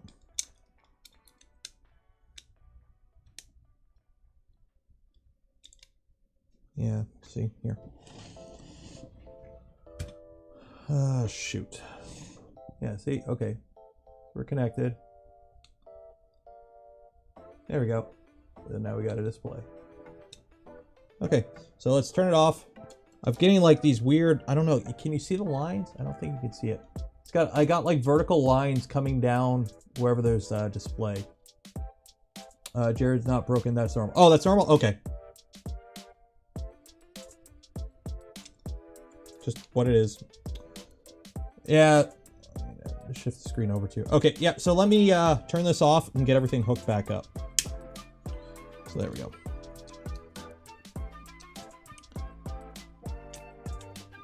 There we go.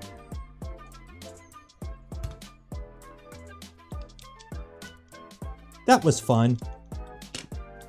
Did you all have fun with that? Did you all enjoy that? Were you all equally entertained? I know I was entertained. That was fun. Yeah, I'll adjust the screen position once I get everything put together and it's actually installed. There are some config fixes for lines. Okay, yeah. So let's get this put back together.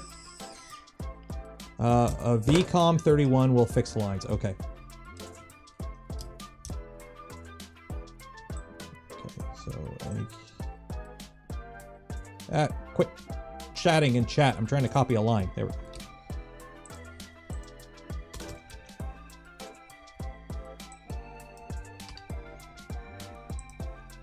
So X offset 2 VCOM 31. Sound? What sound? Oh, if there's sound on the screen, I'm turning it off. We run sound. Okay.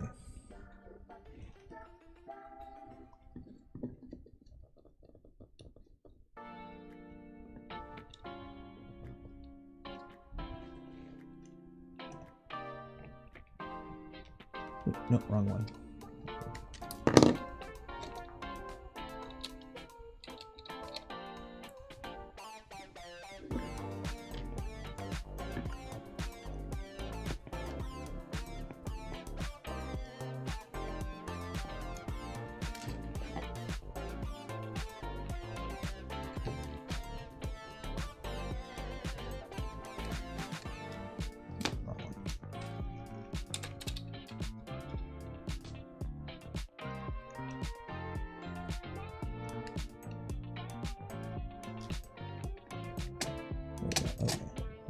there.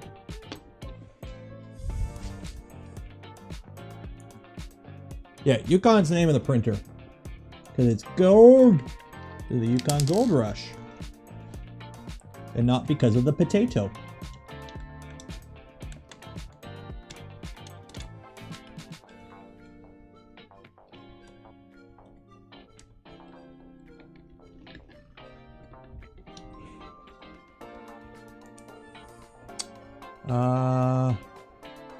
Yeah, fluid is the interface. You can customize the interface with like colors and whatnot. So it's yellow because the printer is gold.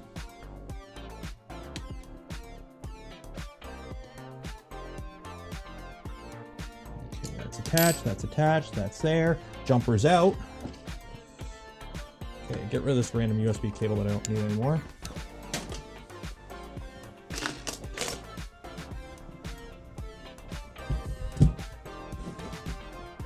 By the way, I would like to thank Fadis. They sent me some more filament to try out. So their box has been super handy for us propping this up.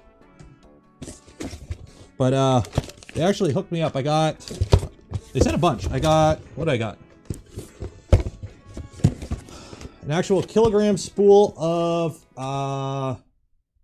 Ultra PA carbon fiber. So that's their high temperature nylon carbon fiber. Their high temperature nylon glass fiber, but this is natural versus the stuff I printed the nozzle in, or the fan shroud. And then this is super fun, but unfortunately I can't take advantage of it. It is dissolvable filament for high temp printing. So it's quick remove support material. That's supposed to be printed at like 300 degrees to go with like the high temperature nylon and whatnot. But unfortunately, the only printer that I have that's an IDEX is the JG Maker A5S, or correction, Artist D Pro, which does not have an all metal hot end. Does EU include, for safety, just because I haven't gotten any, I've messaged him and I haven't gotten a reply back. He says EU, so I'm going to go with European Union. So, system, config. So let's add those, yeah, because I got to ship that over. Yeah. So let's add that stuff. Printer config, scroll down, do the display.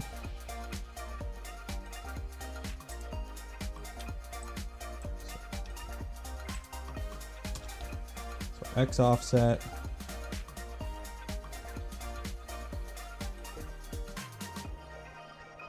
Yes, I will. I am going to build a rabbit, but I don't have it yet. I could put both of those mosquitoes on the IDEX. I could. Oh, there we go. Lines went away. So there we go.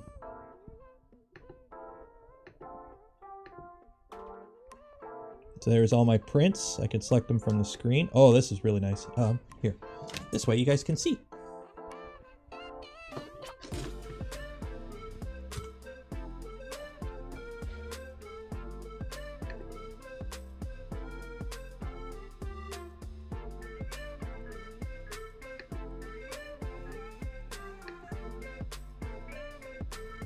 I love these displays. These are like so simple. Like, I don't like crazy complicated displays.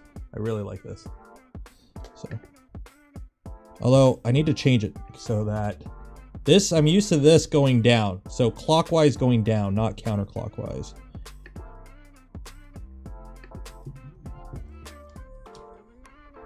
Aha, it works. So let's see, can we fix the, yeah, the rabbit still only has one nozzle. When you're printing multicolor, it's okay really to use one nozzle and just purge the hell out of it. But when you're printing dissimilar plastics, like support material and then like ABS or whatever, you really don't want to be running it through the same nozzle. You're going to run into issues. You'll never get it to fully purged properly, usually. Okay, how can I make the encoder go the opposite way?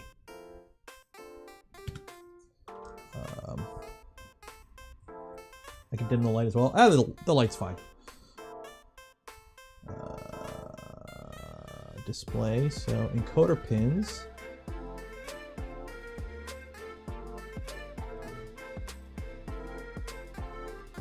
So I'm thinking it's one of these. If I just put a invert the pin, yeah, flip the encoder pin. Yeah, which one? There's 2 pins, so I can flip them both.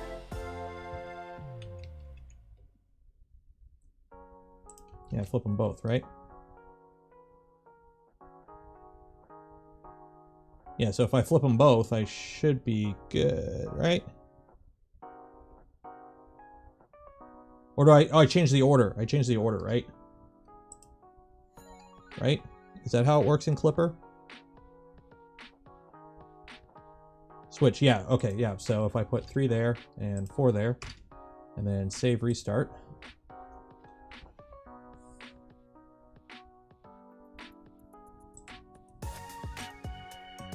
Yeah, switch PA3 and PA4, yeah.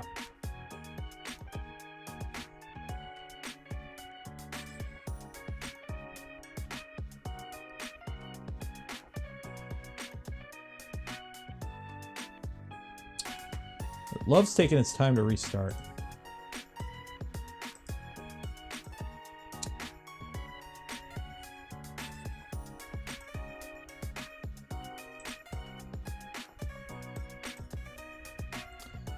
Under the system tab, one is what the display is. Oh, the display load.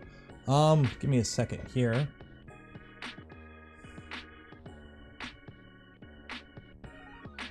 That OLED is bright.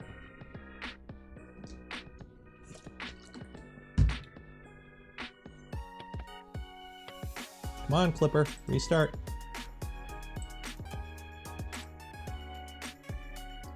KB3D, $10. Thank you, appreciate it.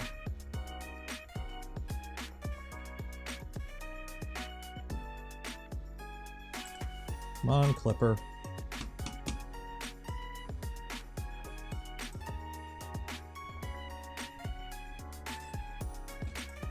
Is this show for the dry run for the Voron Live? No, I probably won't be involved with the Voron Live at all. Why don't you want to work now? Try a hard restart. The Voron Live, I probably won't be involved in that at all. I usually don't jump in those because that's its own thing.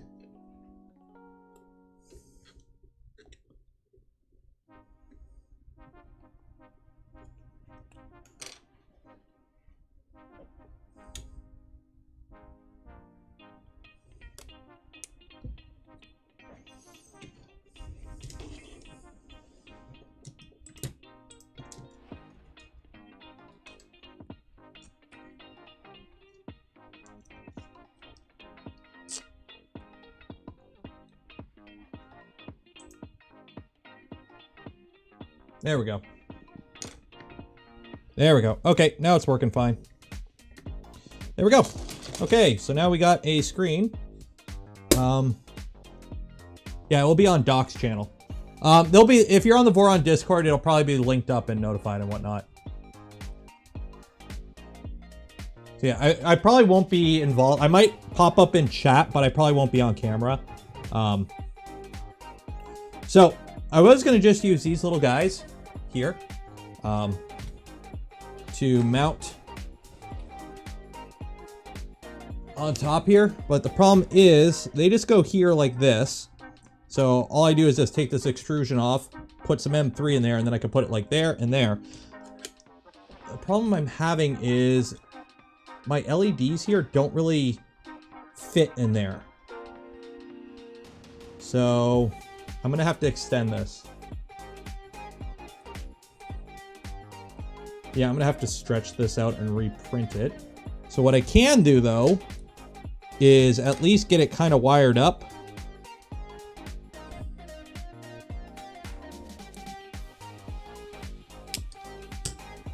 And then kind of get them in a rough position and then just swap them out later with the correct printed part. So Printer off. Soldering time.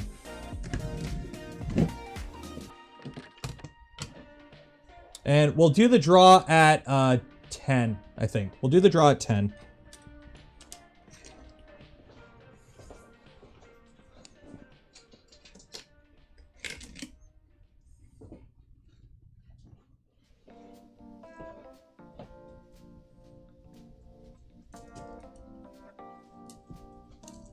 So we'll do all the draws at 10.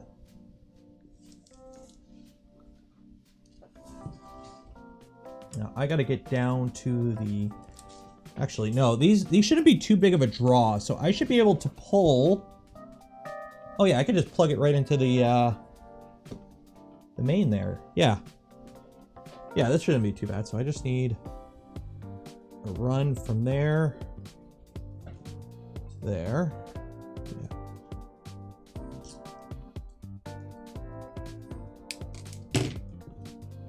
Because I could just plug it in directly to the main power supply on that. Yeah. We're laughing here. We're laughing here. This is nothing. Make it work. PTFE 22 gauge, I think. Might as well.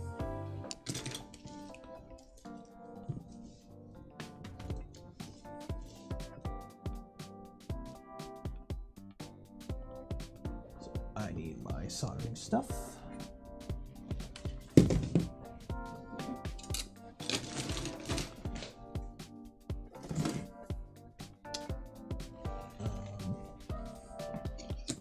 Where's my soldering cable? Uh-oh.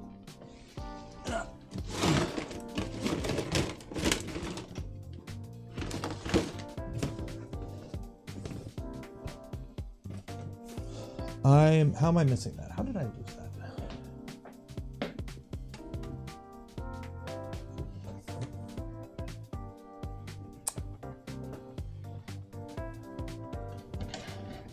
How did I lose my cable for my soldering iron?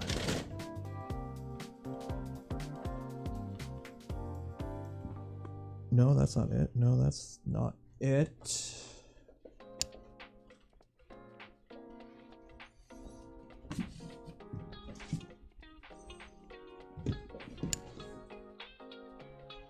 Uh-oh. Like, I have another soldering iron. I can easily solder it with something else. It's just, I'd rather use my, you know, actual proper soldering iron for this. Oh, this sucks. I don't know where it went.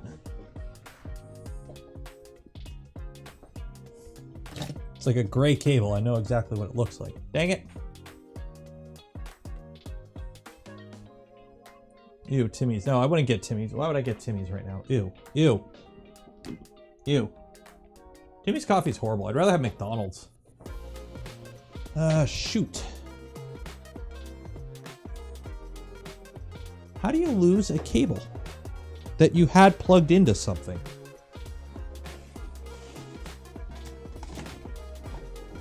Okay, quick. Somebody go find the last stream where I soldered something and tell me where I put the cable.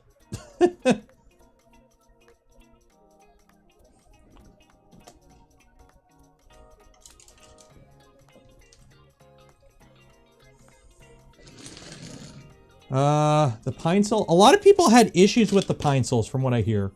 I know a few guys on the Voron Discord bought them and like a bunch of them had QC issues.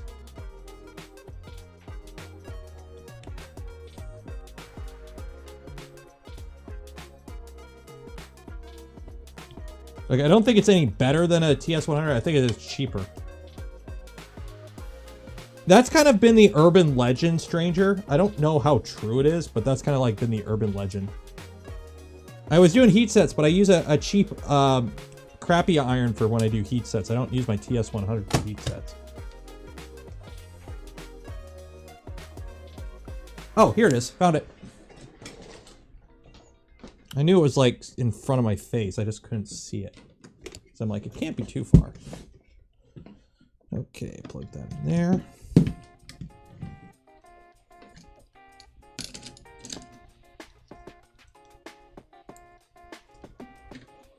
And then for those that say I don't do this with a fan, the power supply fan is my exhaust fan.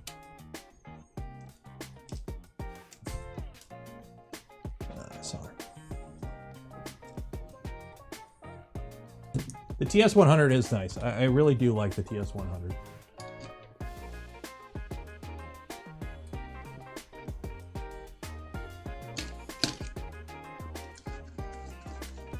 Fortunately, I don't have a fancy mat to do this on, so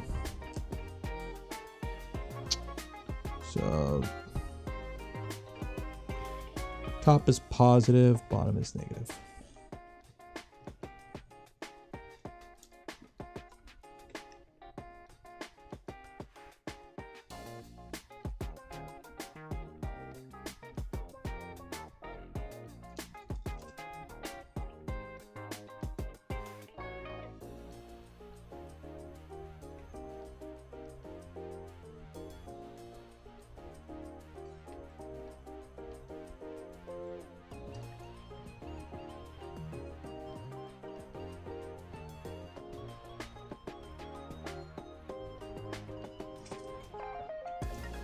Okay, there's one.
There we go.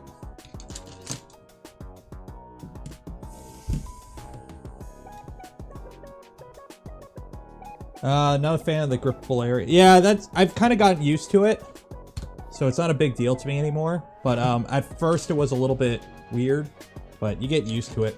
I have other tips for it too that I use sometimes. I have like a DC2 or BC2 or something like that tip. Actually, no, leave that in so I don't lose it.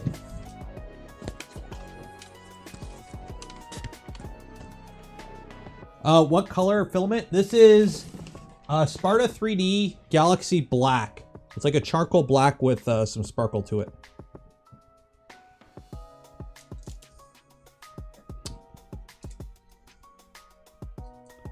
So I really don't like these. I have other LEDs that I like better, but they're 12 volt. These ones are 24 volt.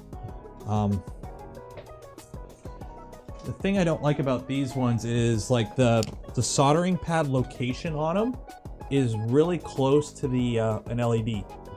So when you put heat shrink over it, you can't really do it too well.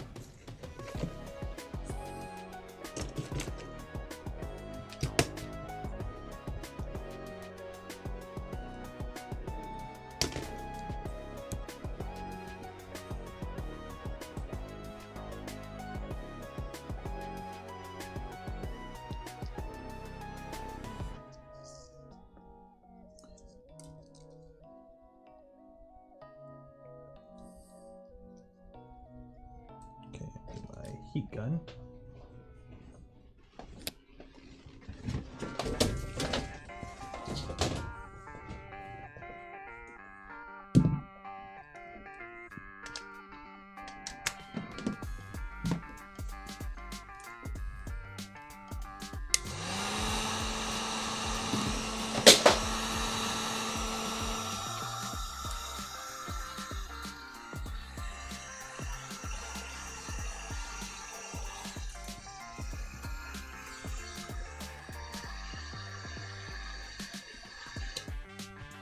There we go.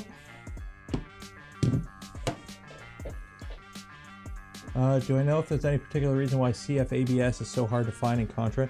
I just don't think it's that common. I don't know. A lot of people are moving away from ABS, I think for wrong reasons, but I don't think ABS ABS is starting to sell better. Like if we, you know, speaking to KVP, before Voron came around, like they didn't sell anywhere near as much ABS as they do now. ABS is a great plastic. Like it's there's a reason it's like the most used plastic in the world for the most part. It's scary to some people. Plus you need a decent printer to print it good on. Which, considering most cheap printers come with PTFE hot ends, a lot of people don't have. Okay. Ooh. Hot, hot.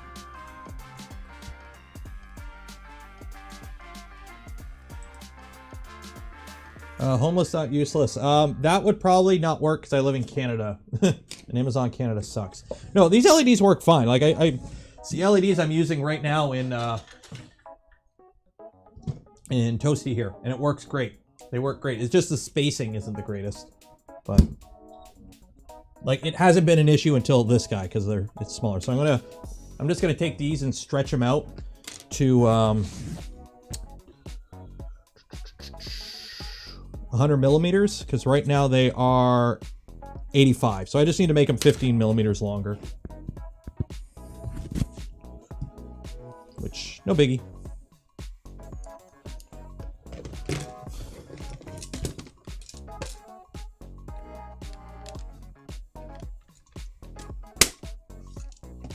Oh, it's the connector, the little connector that's just... No, it's fine. I'm fine soldering them. I have no problem soldering them. Okay, so I gotta take these out.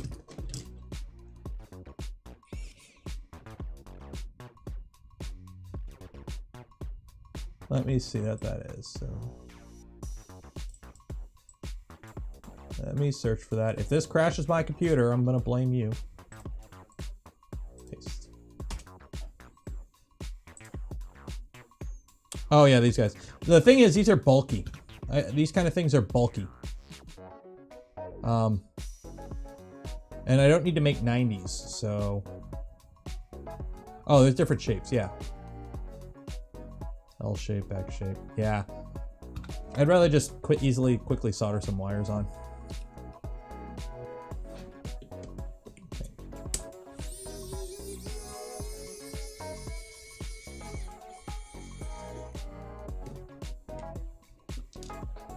So I gotta take these top extrusions out, which are gonna be fun.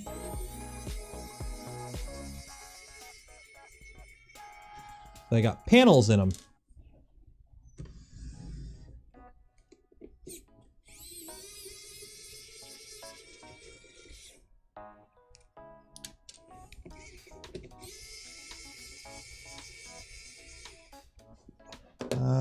M3 nuts.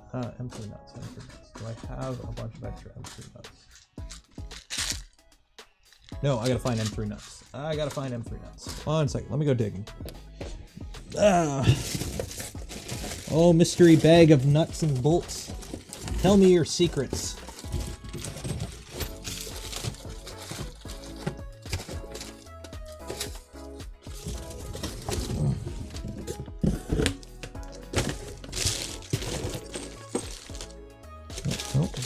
No. Stepper motor. Garbage. A Galileo kit. Ooh. Nope.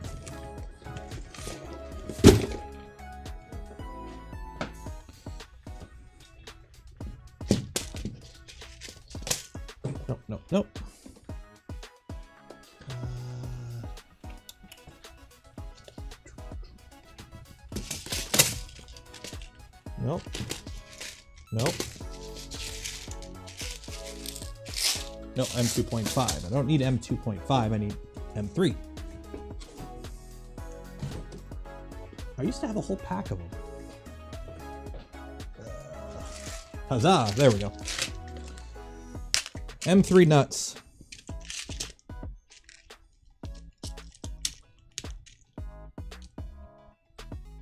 Step away for 2 seconds.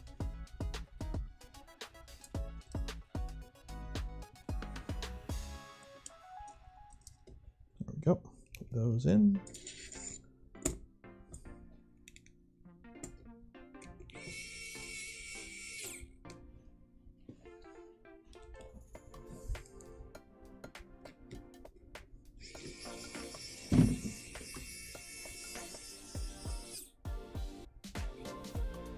Have I tried one of those coffee filament? No, I have not. And I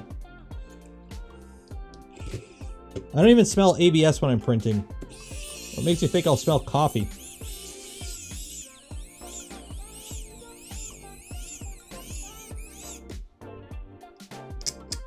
Okay.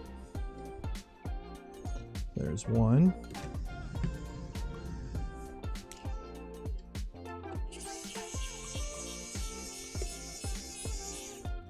Time for the giveaway? Yeah, give me a second. I'll do the giveaway in a second.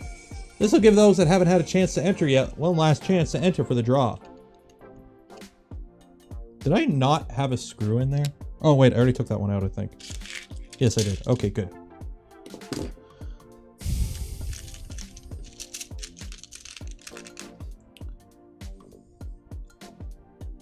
Yeah, let's do this. I'll pour myself a drink. And then we'll do the draw.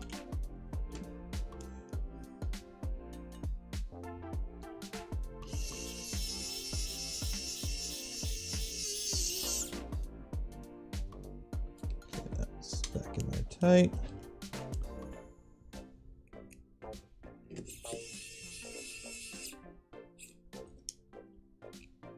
Electric screwdrivers are nice.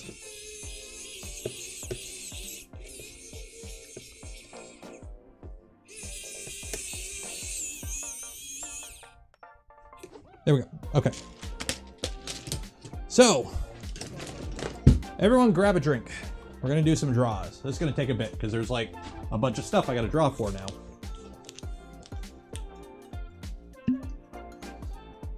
So tonight's whiskey of choice, another Canadian whiskey. I love me some Canadian whiskey. Bareface. 7 year. Got to change it up.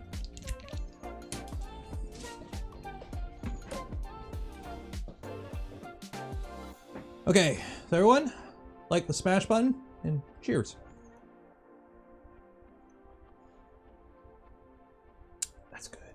That is good. Wheel of names.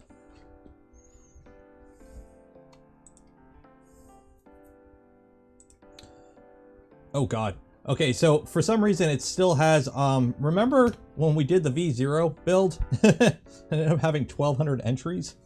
Oh my God. Okay. So. You have 5 seconds to enter, and then I'm closing all the entries for the octopus, the hot ends, and the Jesse filament. Closed.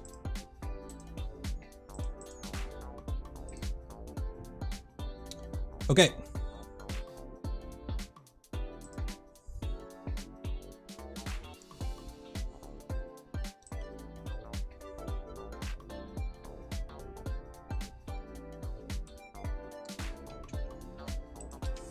So we're gonna do the dragon hot ends first. Okay. So let me get my email open here or Discord open so I can properly message these people. Okay. So this is going to be a little convoluted because I got to draw the name, collect the email, send it. Draw the name, collect the email, send it. So, since we got 5 of these, 1, 2, 3, 4, 5, draw. Dr. Rami, You jumped the gun. I know you know how we normally do things here, but you jumped the gun, so now you're excluded from all draws. Matt Del Rosso. I'm kidding. So, Matt Del Rosso, congratulations.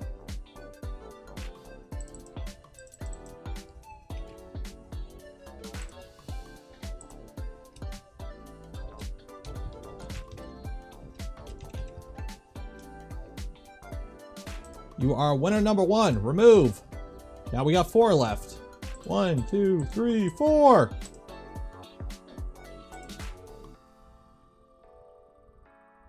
I'm not going to sing this song like 20 times. We'll do it for the last one. We'll do it for last one. Douglas.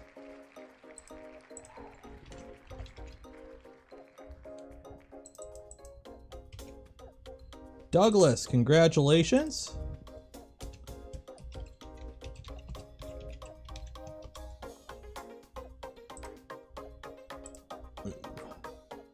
Now we got 3 left. 1, 2, 3, go! Boom!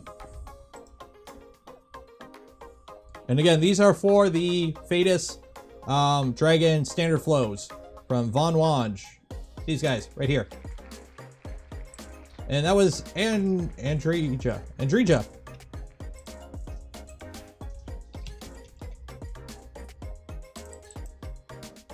And these, again, were open to EU only.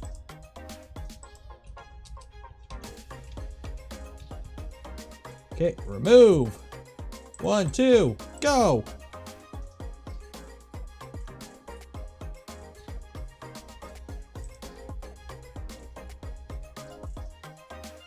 Kenneth Davis, congratulations.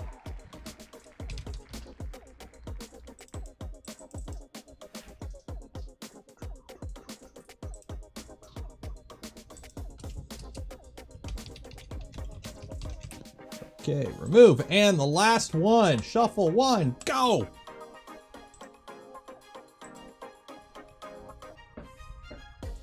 And while you're here, make sure you like that smash button if you haven't yet. Don't forget to subscribe. Greg. Good old Greg. I knew he'd win because he's a Greg. Gregs always win.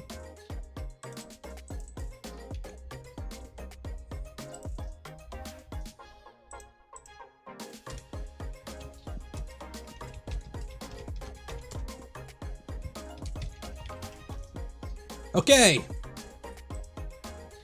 Remove. Delete. Close that one. Okay, so now we are going to do the draws for the octopuses. Canada, US only. So let me catch up on chat. How's everyone doing? How's everyone doing?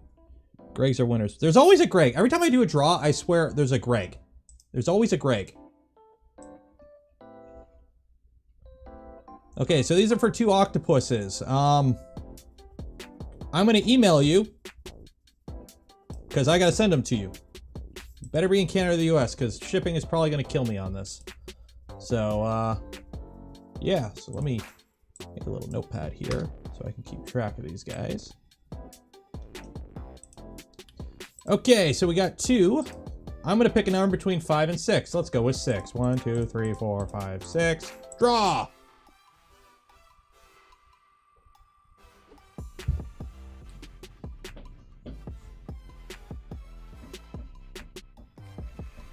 Albert. Albert.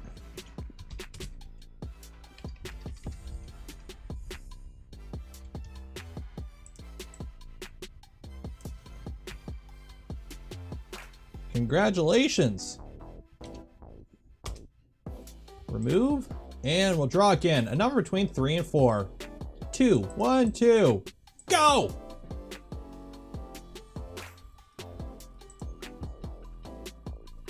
This is for your very own octopi. Geek with a Jeep. Geek with a Jeep.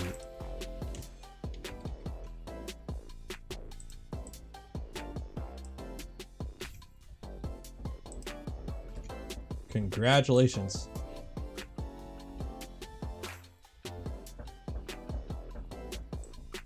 So here's the thing, Geek with the Jeep. What kind of Jeep you got?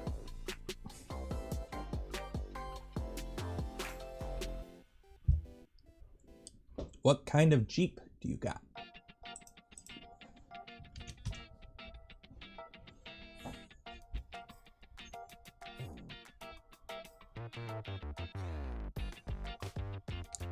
Oh, Greg, at Maker Viking. Oh, okay. If you want to forward that. Okay, Greg, for the Voron Watch, you're going to get a gift card. Or it's not a gift card. It's like a coupon that you enter on the site that will give you the discount. So when you get that, just give it to whoever you want. That'd probably be the easiest way to do it. Sold his Jeep for a Voron. Got a Gladiator. Oh my God. No, we're done. We're done. Gladiator. Ugh. I want to pour this in my eyes after seeing a Gladiator. Okay.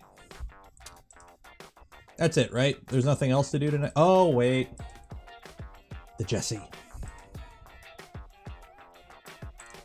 Got to do the Jesse now. So this is three draws of 3 spools.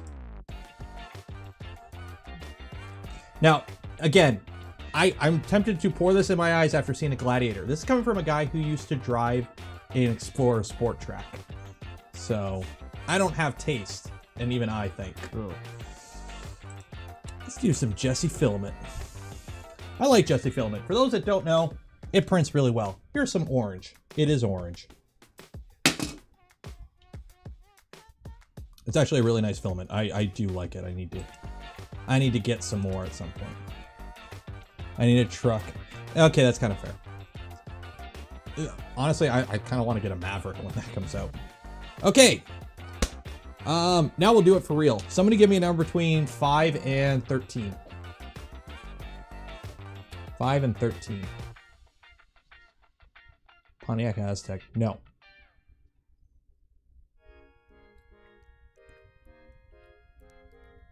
I can tell everyone's typing a number because YouTube's buffering. 7, 11, 7. Okay, so shuffle 1, 2, 3, 4, 5, 6, 7. Draw. I forgot to stipulate. Usually with these ones you have to be in chat, but because I forgot to stipulate it, you get a free pass. Okay, Caleb. Congratulations, Caleb Jones.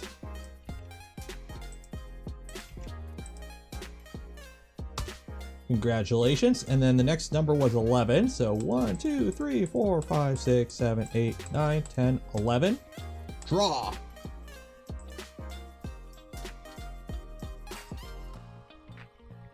Oh, he's here. Congratulations, Caleb. Connie? Connie!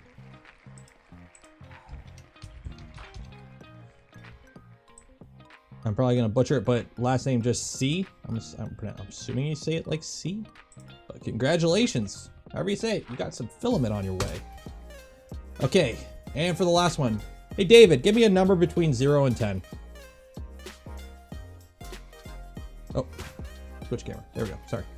I forgot the wheel. Sorry. David, give me a number between 0 and 10.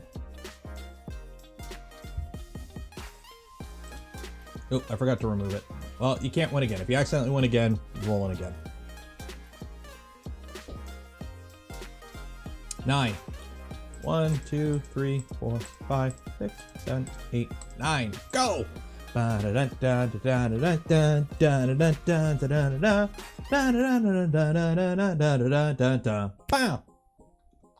Ooh, that's close. Adrian.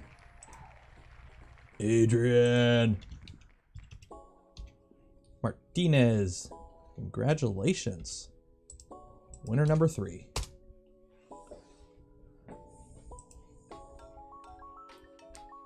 So there we go. Oop. Wrong button. And we are done. Congrats everyone on the draws, and now my viewership is going to go boom, boom, boom, boom, boom, boom, boom. So before you leave, for those that are going to leave, make sure if you're not, subscribe to the channel. Make sure you're subscribed to the channel. Ring that bell, like that smash button. Follow me on Twitter at 3DPNero. I don't know. What else am I supposed to say? Oh, the new YouTube meta thing. go down, if you're a, what is it? Spiffing Brit just put out a new video. It's a guy, you know how everyone for a while was like doing surveys because it gamed the metrics. Apparently, if you have YouTube Premium, with YouTube Premium, you can download videos. If you download my live streams, it counts as a full view, and apparently I get a boatload of money from YouTube Premium payouts because it thinks you viewed the whole thing if you downloaded it. Apparently that's the new YouTube meta. Go do that. Why not? I don't care.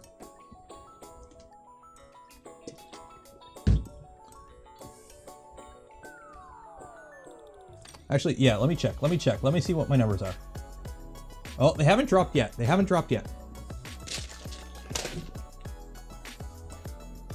Yes, YouTube's fixed. I am actually getting money from YouTube finally. Okay, so what I'm going to do, I'm going to affix these with some VHB for now. Because that way I can peel it off when I print the proper one. So let me, oh, I got VHB right here. Odyssey is better, YouTube is dead. The problem is right now I have 300 people watching me. And will I get that many live on Odyssey? And it's not about the money. I did this for a year without getting any payment. But my audience is on YouTube. How many here? I don't even have an Odyssey account. How many people here have an Odyssey account right now? How many people have an Odyssey account? I'd rather stream to where the people are. Because, I don't know, it's more fun when there's more people. Although I am tempted to start uploading videos to Odyssey and double dip that way.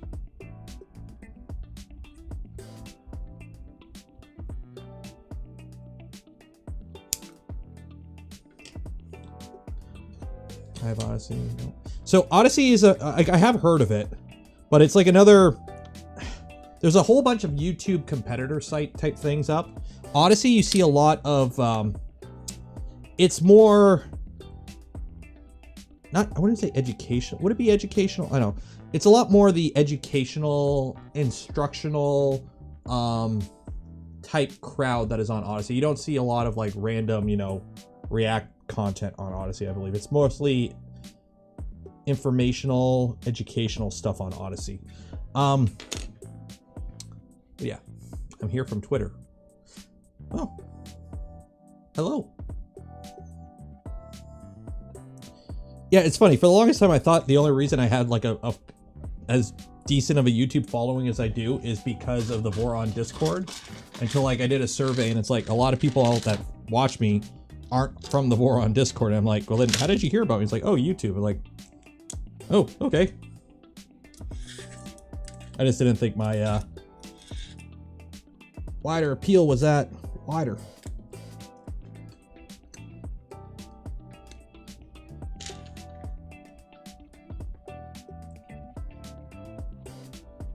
Float plane. I tried getting on float plane. You can't get on float plane. You have to be like, I don't know. You have to, they don't take a lot of, like if you go on float plane, there's not a lot of people on float plane in terms of content creators. There's literally like a couple dozen at most. And you have to like apply to be on there, and they're not accepting new people.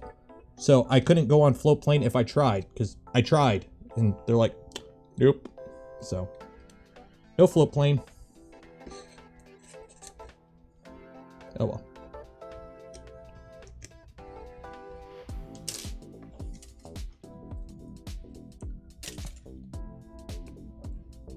It's Odyssey. Oh, okay. So I'm just gonna put this in here like this. So this is just temporary. So right now I'm just kind of jamming in there with VHB, and then I am going to properly mount these later once I print better ones, because these are just kind of temporary for now. It's a conspiracy. Everything's a conspiracy.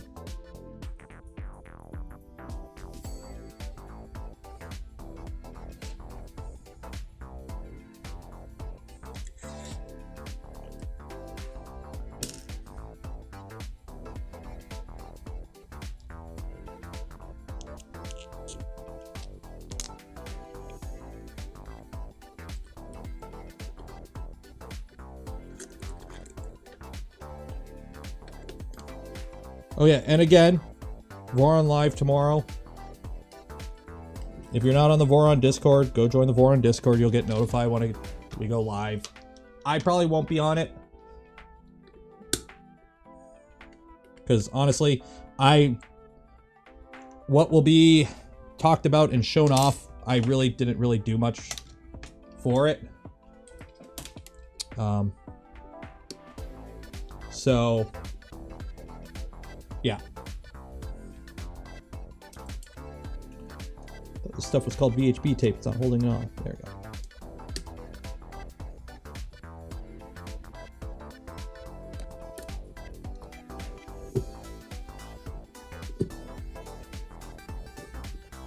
There we go. Okay. So that is that. That is that. So how do I... I'll just put them through here for now.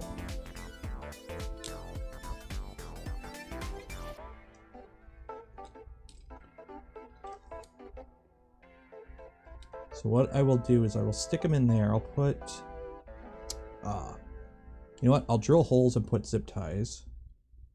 And route them through there. For now.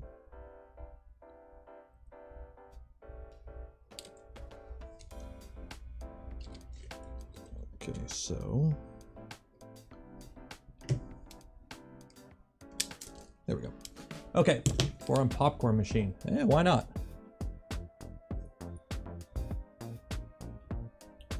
What is behind the box on the V2? That?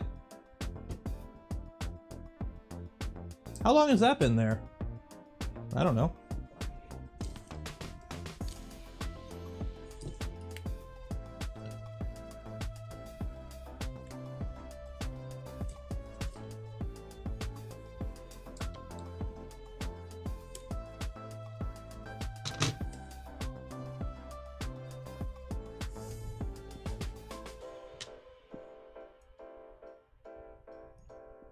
More Voron swag for sale. There hasn't really been much added to the Voron merch store, I think, since the initial. Which, by the way, hopefully this week, I'm gonna be changing up everything, like rebranding. So hopefully that'll be this week, I'm hoping. New logo, I gotta redo my intro and all that.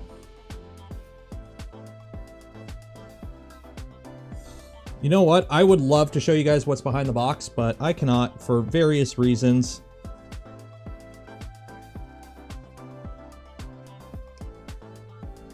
So just think of it as a tease.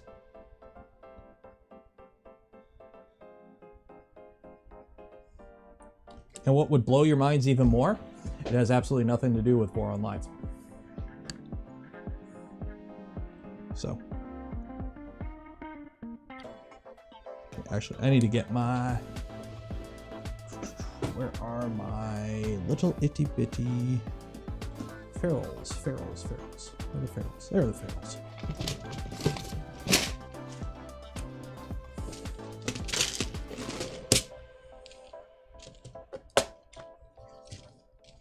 A Voron Yeti. Actually, no.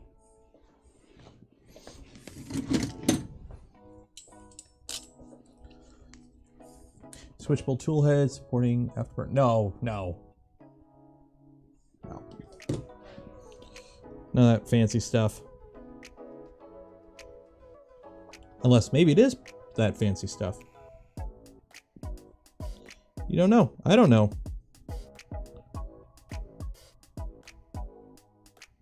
Nobody knows.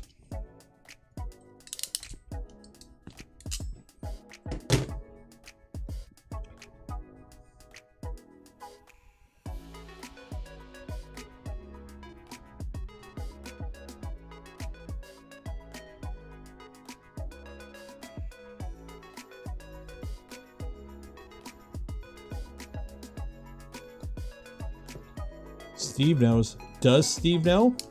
Steve might know. Or does he know? Eddie's IDEX? Eddie's IDEX is at Eddie's house. He's the only one who has one, so.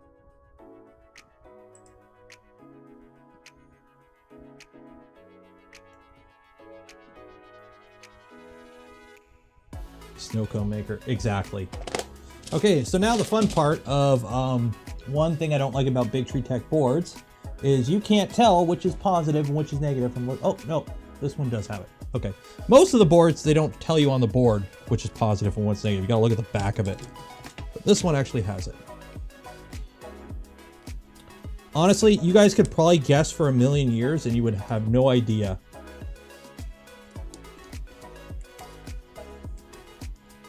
And even me saying that would probably be saying too much.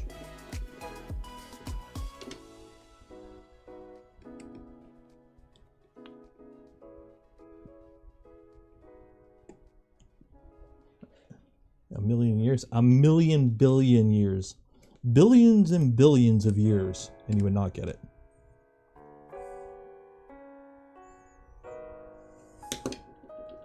Okay.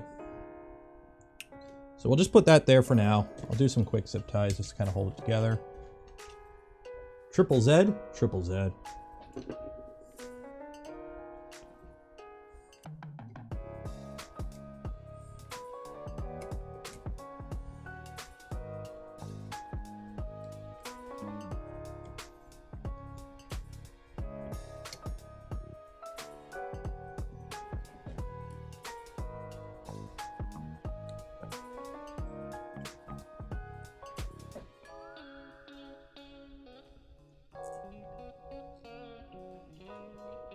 Let's see here.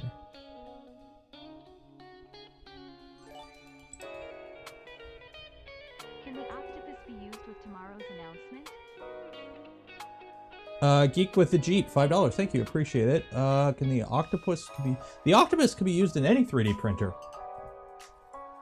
It has 8 controllers or 8 drivers. That's useful for many machines.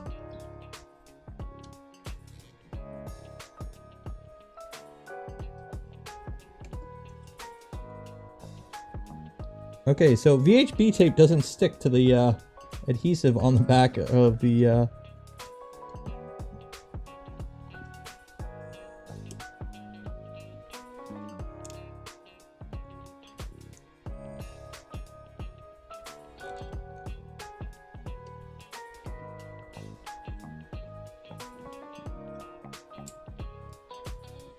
Okay, that'll do. That'll do. Good enough.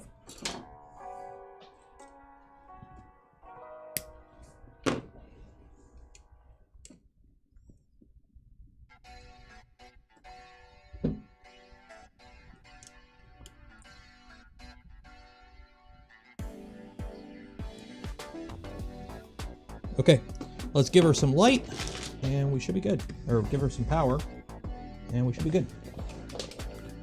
So, let's see here.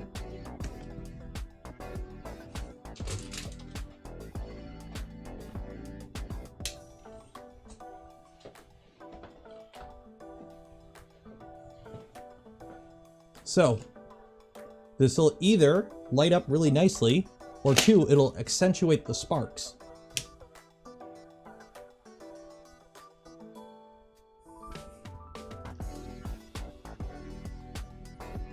Or 3, the LEDs won't work at all.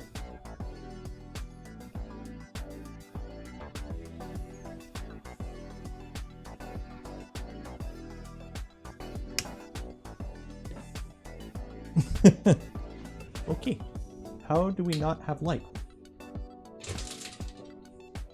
How do we not have light? They're LEDs and they plug directly in. Oh.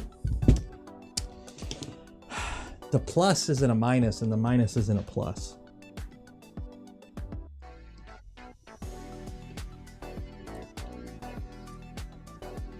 Maybe I should learn to read boards.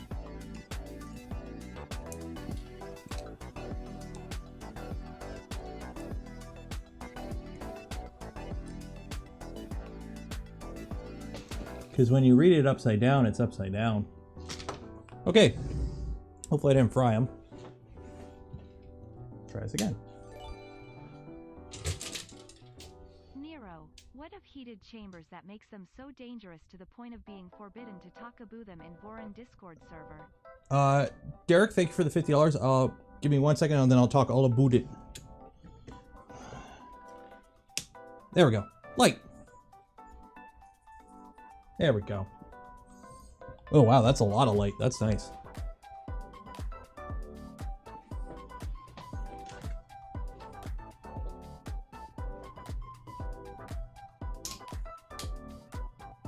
Yeah, that's enough light.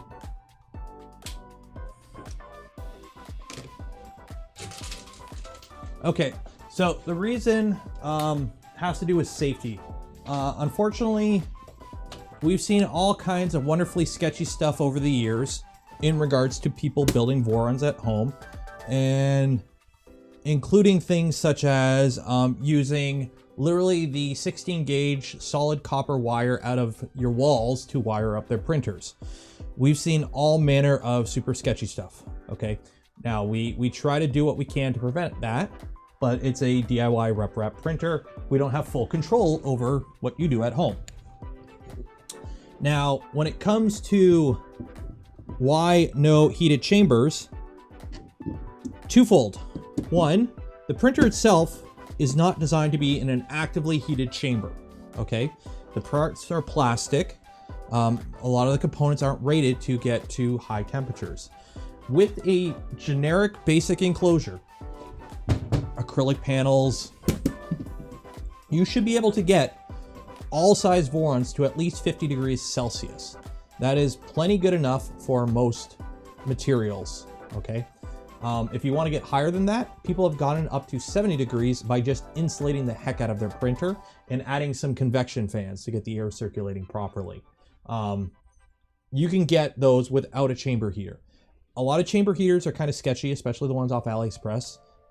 You install them correctly, you wire them up correctly, you're looking at fire hazards. And nobody's burnt their house down with a Voron yet, and we don't want that to happen.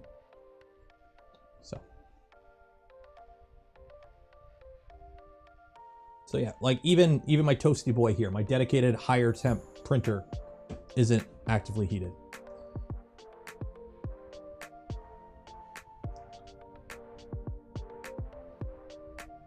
What's a good place to mount it? Mount it in a position, I don't know, I see a lot of people mount them just at the top back. So like, you don't want to mount it right at the very top because that's where the hottest is. You don't want to mount it at the bottom, it's the coolest. So usually I would say midway. So there we go. What time is it? I would get something printing, but it's like 10:36. So there we go. I got the screen installed. I'm going to reprint those for some LED goodness. But as of right now,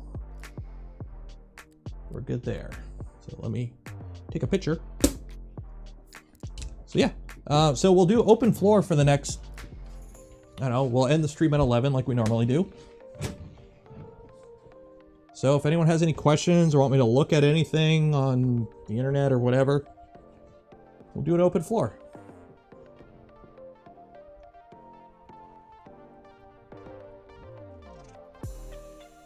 I gotta route these wires better. That's the only thing. These wires aren't routed too great. And I don't have the back panel on, which I will do later. Midway of the Z height. Mount it so that it depends how high you normally print. Like if you just want to know roughly how warm your chamber gets, the easiest way to do that is to just, you know, control home hall. Put your tool head about 100 millimeters off your bed. Max your bed or turn your bed on to like 100 or 110, whatever temperature you print at. And then just come back at an hour. And see what temperature your nozzle is reading, because that will heat up to ambient, right?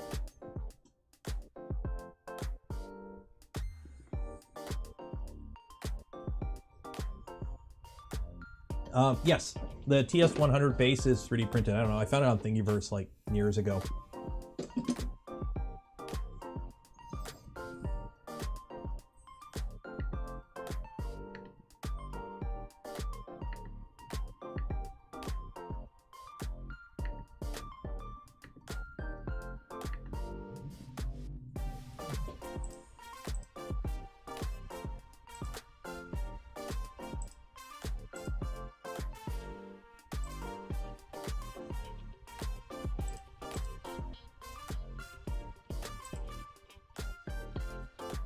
I gotta update this. I'm running an older version of Fluid on this.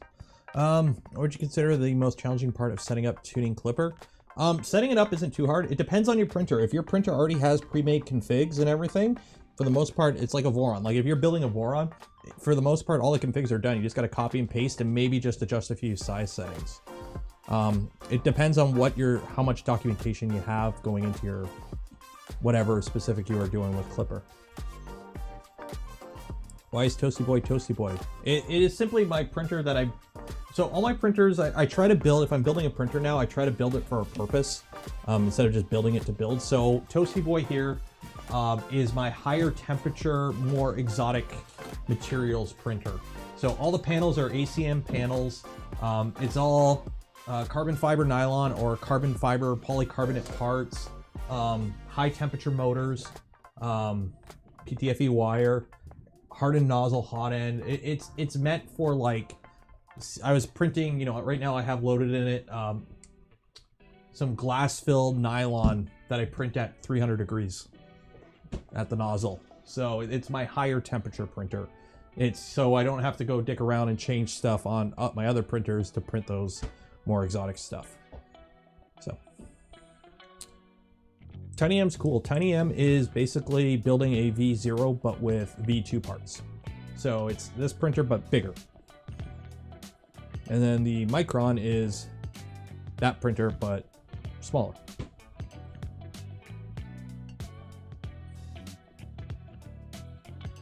I've had to swap out, yes, Mr. Dragonet, I had to swap out a bunch of parts that were CF nylon on here because they were failing. They were getting creep issues. And right now, the parts that I swapped it with are CF polycarbonate, and they're holding up just fine. So, belts are still nice and tensioned.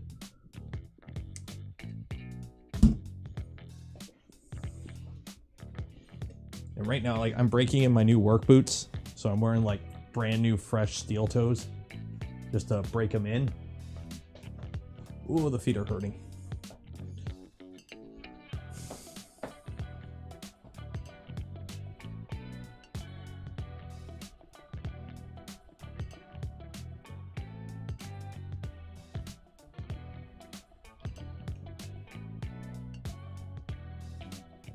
Couple times I heard you say Max say one. Yeah, Core XY is meant to be a fast kinematic and doesn't scale to large sizes too well. At larger sizes, like, we don't recommend building Vorons above 350, but beyond 350, you start running into issues keeping belts properly tensioned. Even when they are tensioned, you're going to have a lot of springiness to the belts. You're not going to be able to run the printer as fast or as hard as a smaller printer. So, ergo, if you are going to build a large printer, why would you use a kinematic that's meant more for a smaller, high-speed movement? There are better kinematics that scale to those larger sizes. So, how much does belt tension affect input shaper? Well, anything that can affect how the printer behaves when it moves will affect input shaper. Even having your printer on a solid bench versus, you know, a floppy bench. It'll be on Twitter, or Twitter. It'll be on YouTube tomorrow. If you're on the Voron Discord, check the announcements. There'll be a link when it goes live. It's on Doc's Misadventures in Melting Plastic.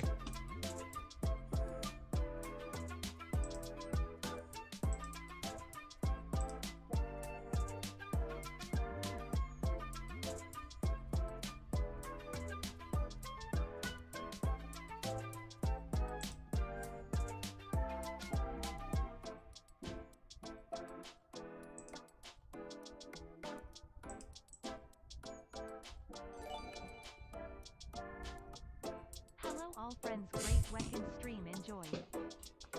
LDO Motors, Jason, $50. Thank you, appreciate it. Having a great weekend. I got your screen installed. Look here, I'll give you that. I'll give you the better view.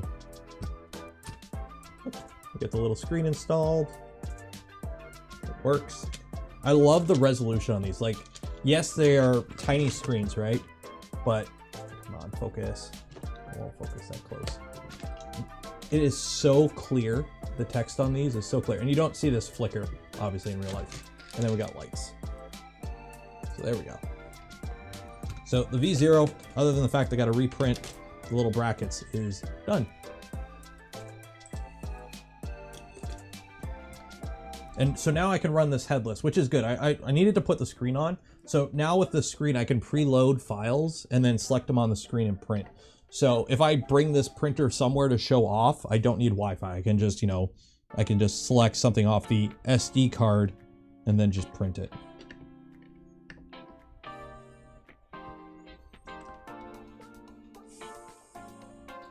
Consider about putting an M4 on my V0, but I'm concerned about how fast retractions does the gear ratio. No, you can run retractions like 40, 50 millimeters a second just fine with the V0 or the M4. So.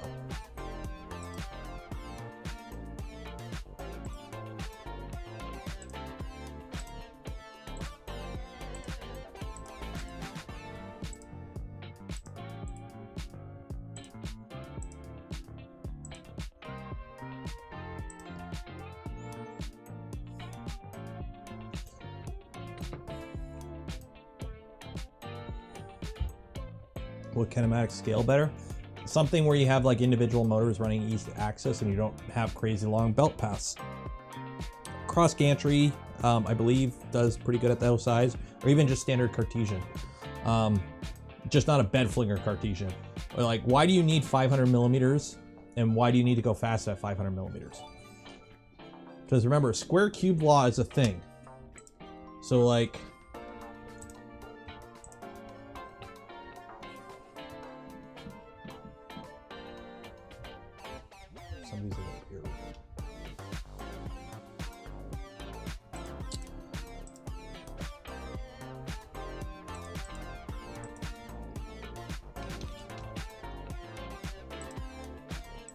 okay, so square cube law. Print R2 domes. Well, high detail, you don't want to go too fast, especially with overhangs like that. Okay, so square cube law is a thing. So this is just a stock profile for the Magician X that I'm using. So this cube is 1 hour and 22 minutes. Okay. Move up here. James, thank you for becoming a member. So look below at the time, 1 hour and 22 minutes. Okay. So now we're going to take this piece of plastic and we're going to double it. So 200%. So we go from 1 hour and 22 minutes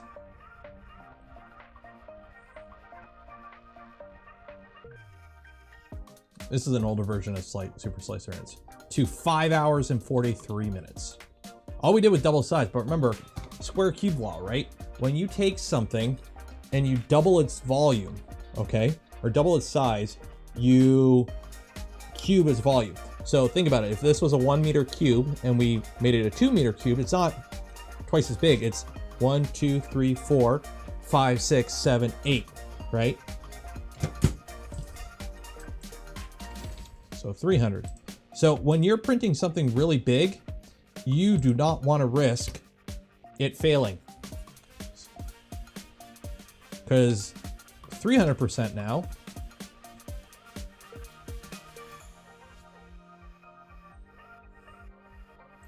Now, obviously, it's not a one-to-one scale because there's infill, there's outer walls. You run different speeds when you're printing different geometries and whatnot. So it's not a one-to-one scale, obviously. But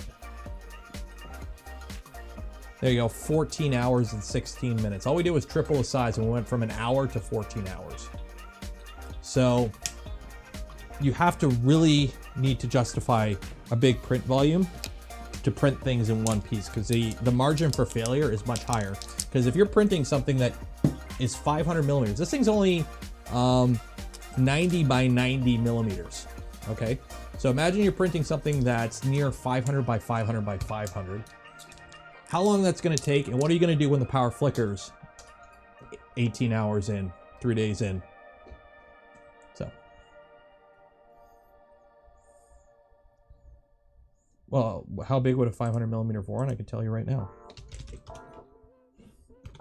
Printers, 2, configurator, next.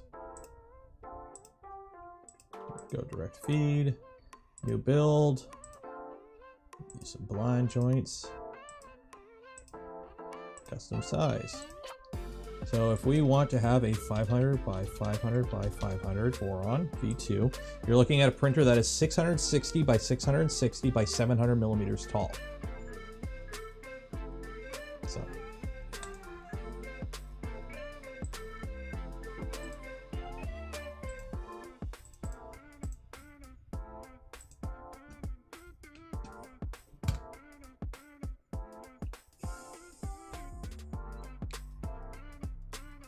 Bellin, so the problem is with, yes, you can recover failed prints. It depends what material you're printing in though. If you're printing on like those carborundum beds, if the bed gets cooled, your print comes off and you're done. You can't resume if the print has moved.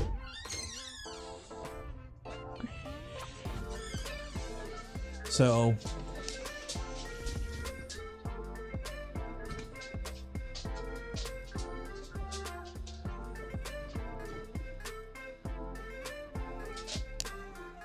there you go, puppy.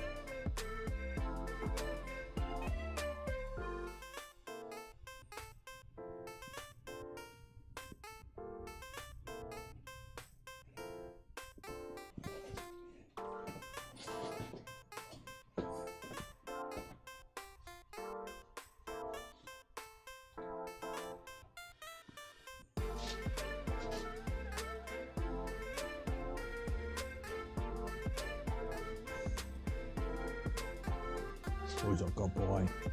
Oh yeah, who's a good boy?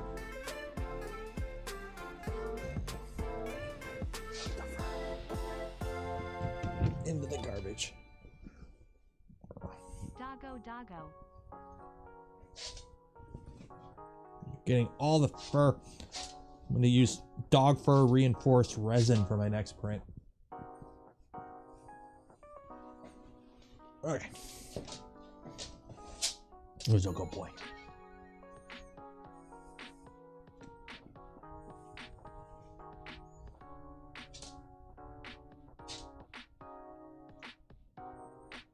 Oh, you're getting old. You're getting old, pupper.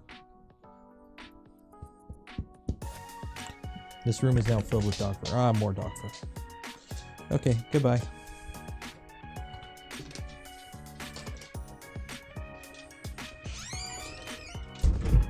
Duff, $6.99, doggo, right? Am I right? Yep. Thank you, appreciate it. He's actually a shepherd husky. He's part husky. I think he's like quarter husky. He's a good boy.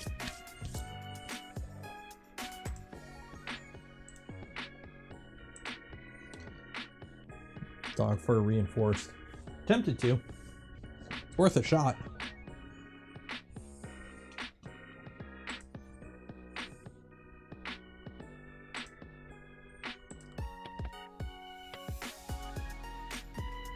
Have a good one, Andrew. Actually, I gotta send some emails. So what we'll do is we're gonna call a stream here. I'm gonna email the two winners that I gotta get all their info from.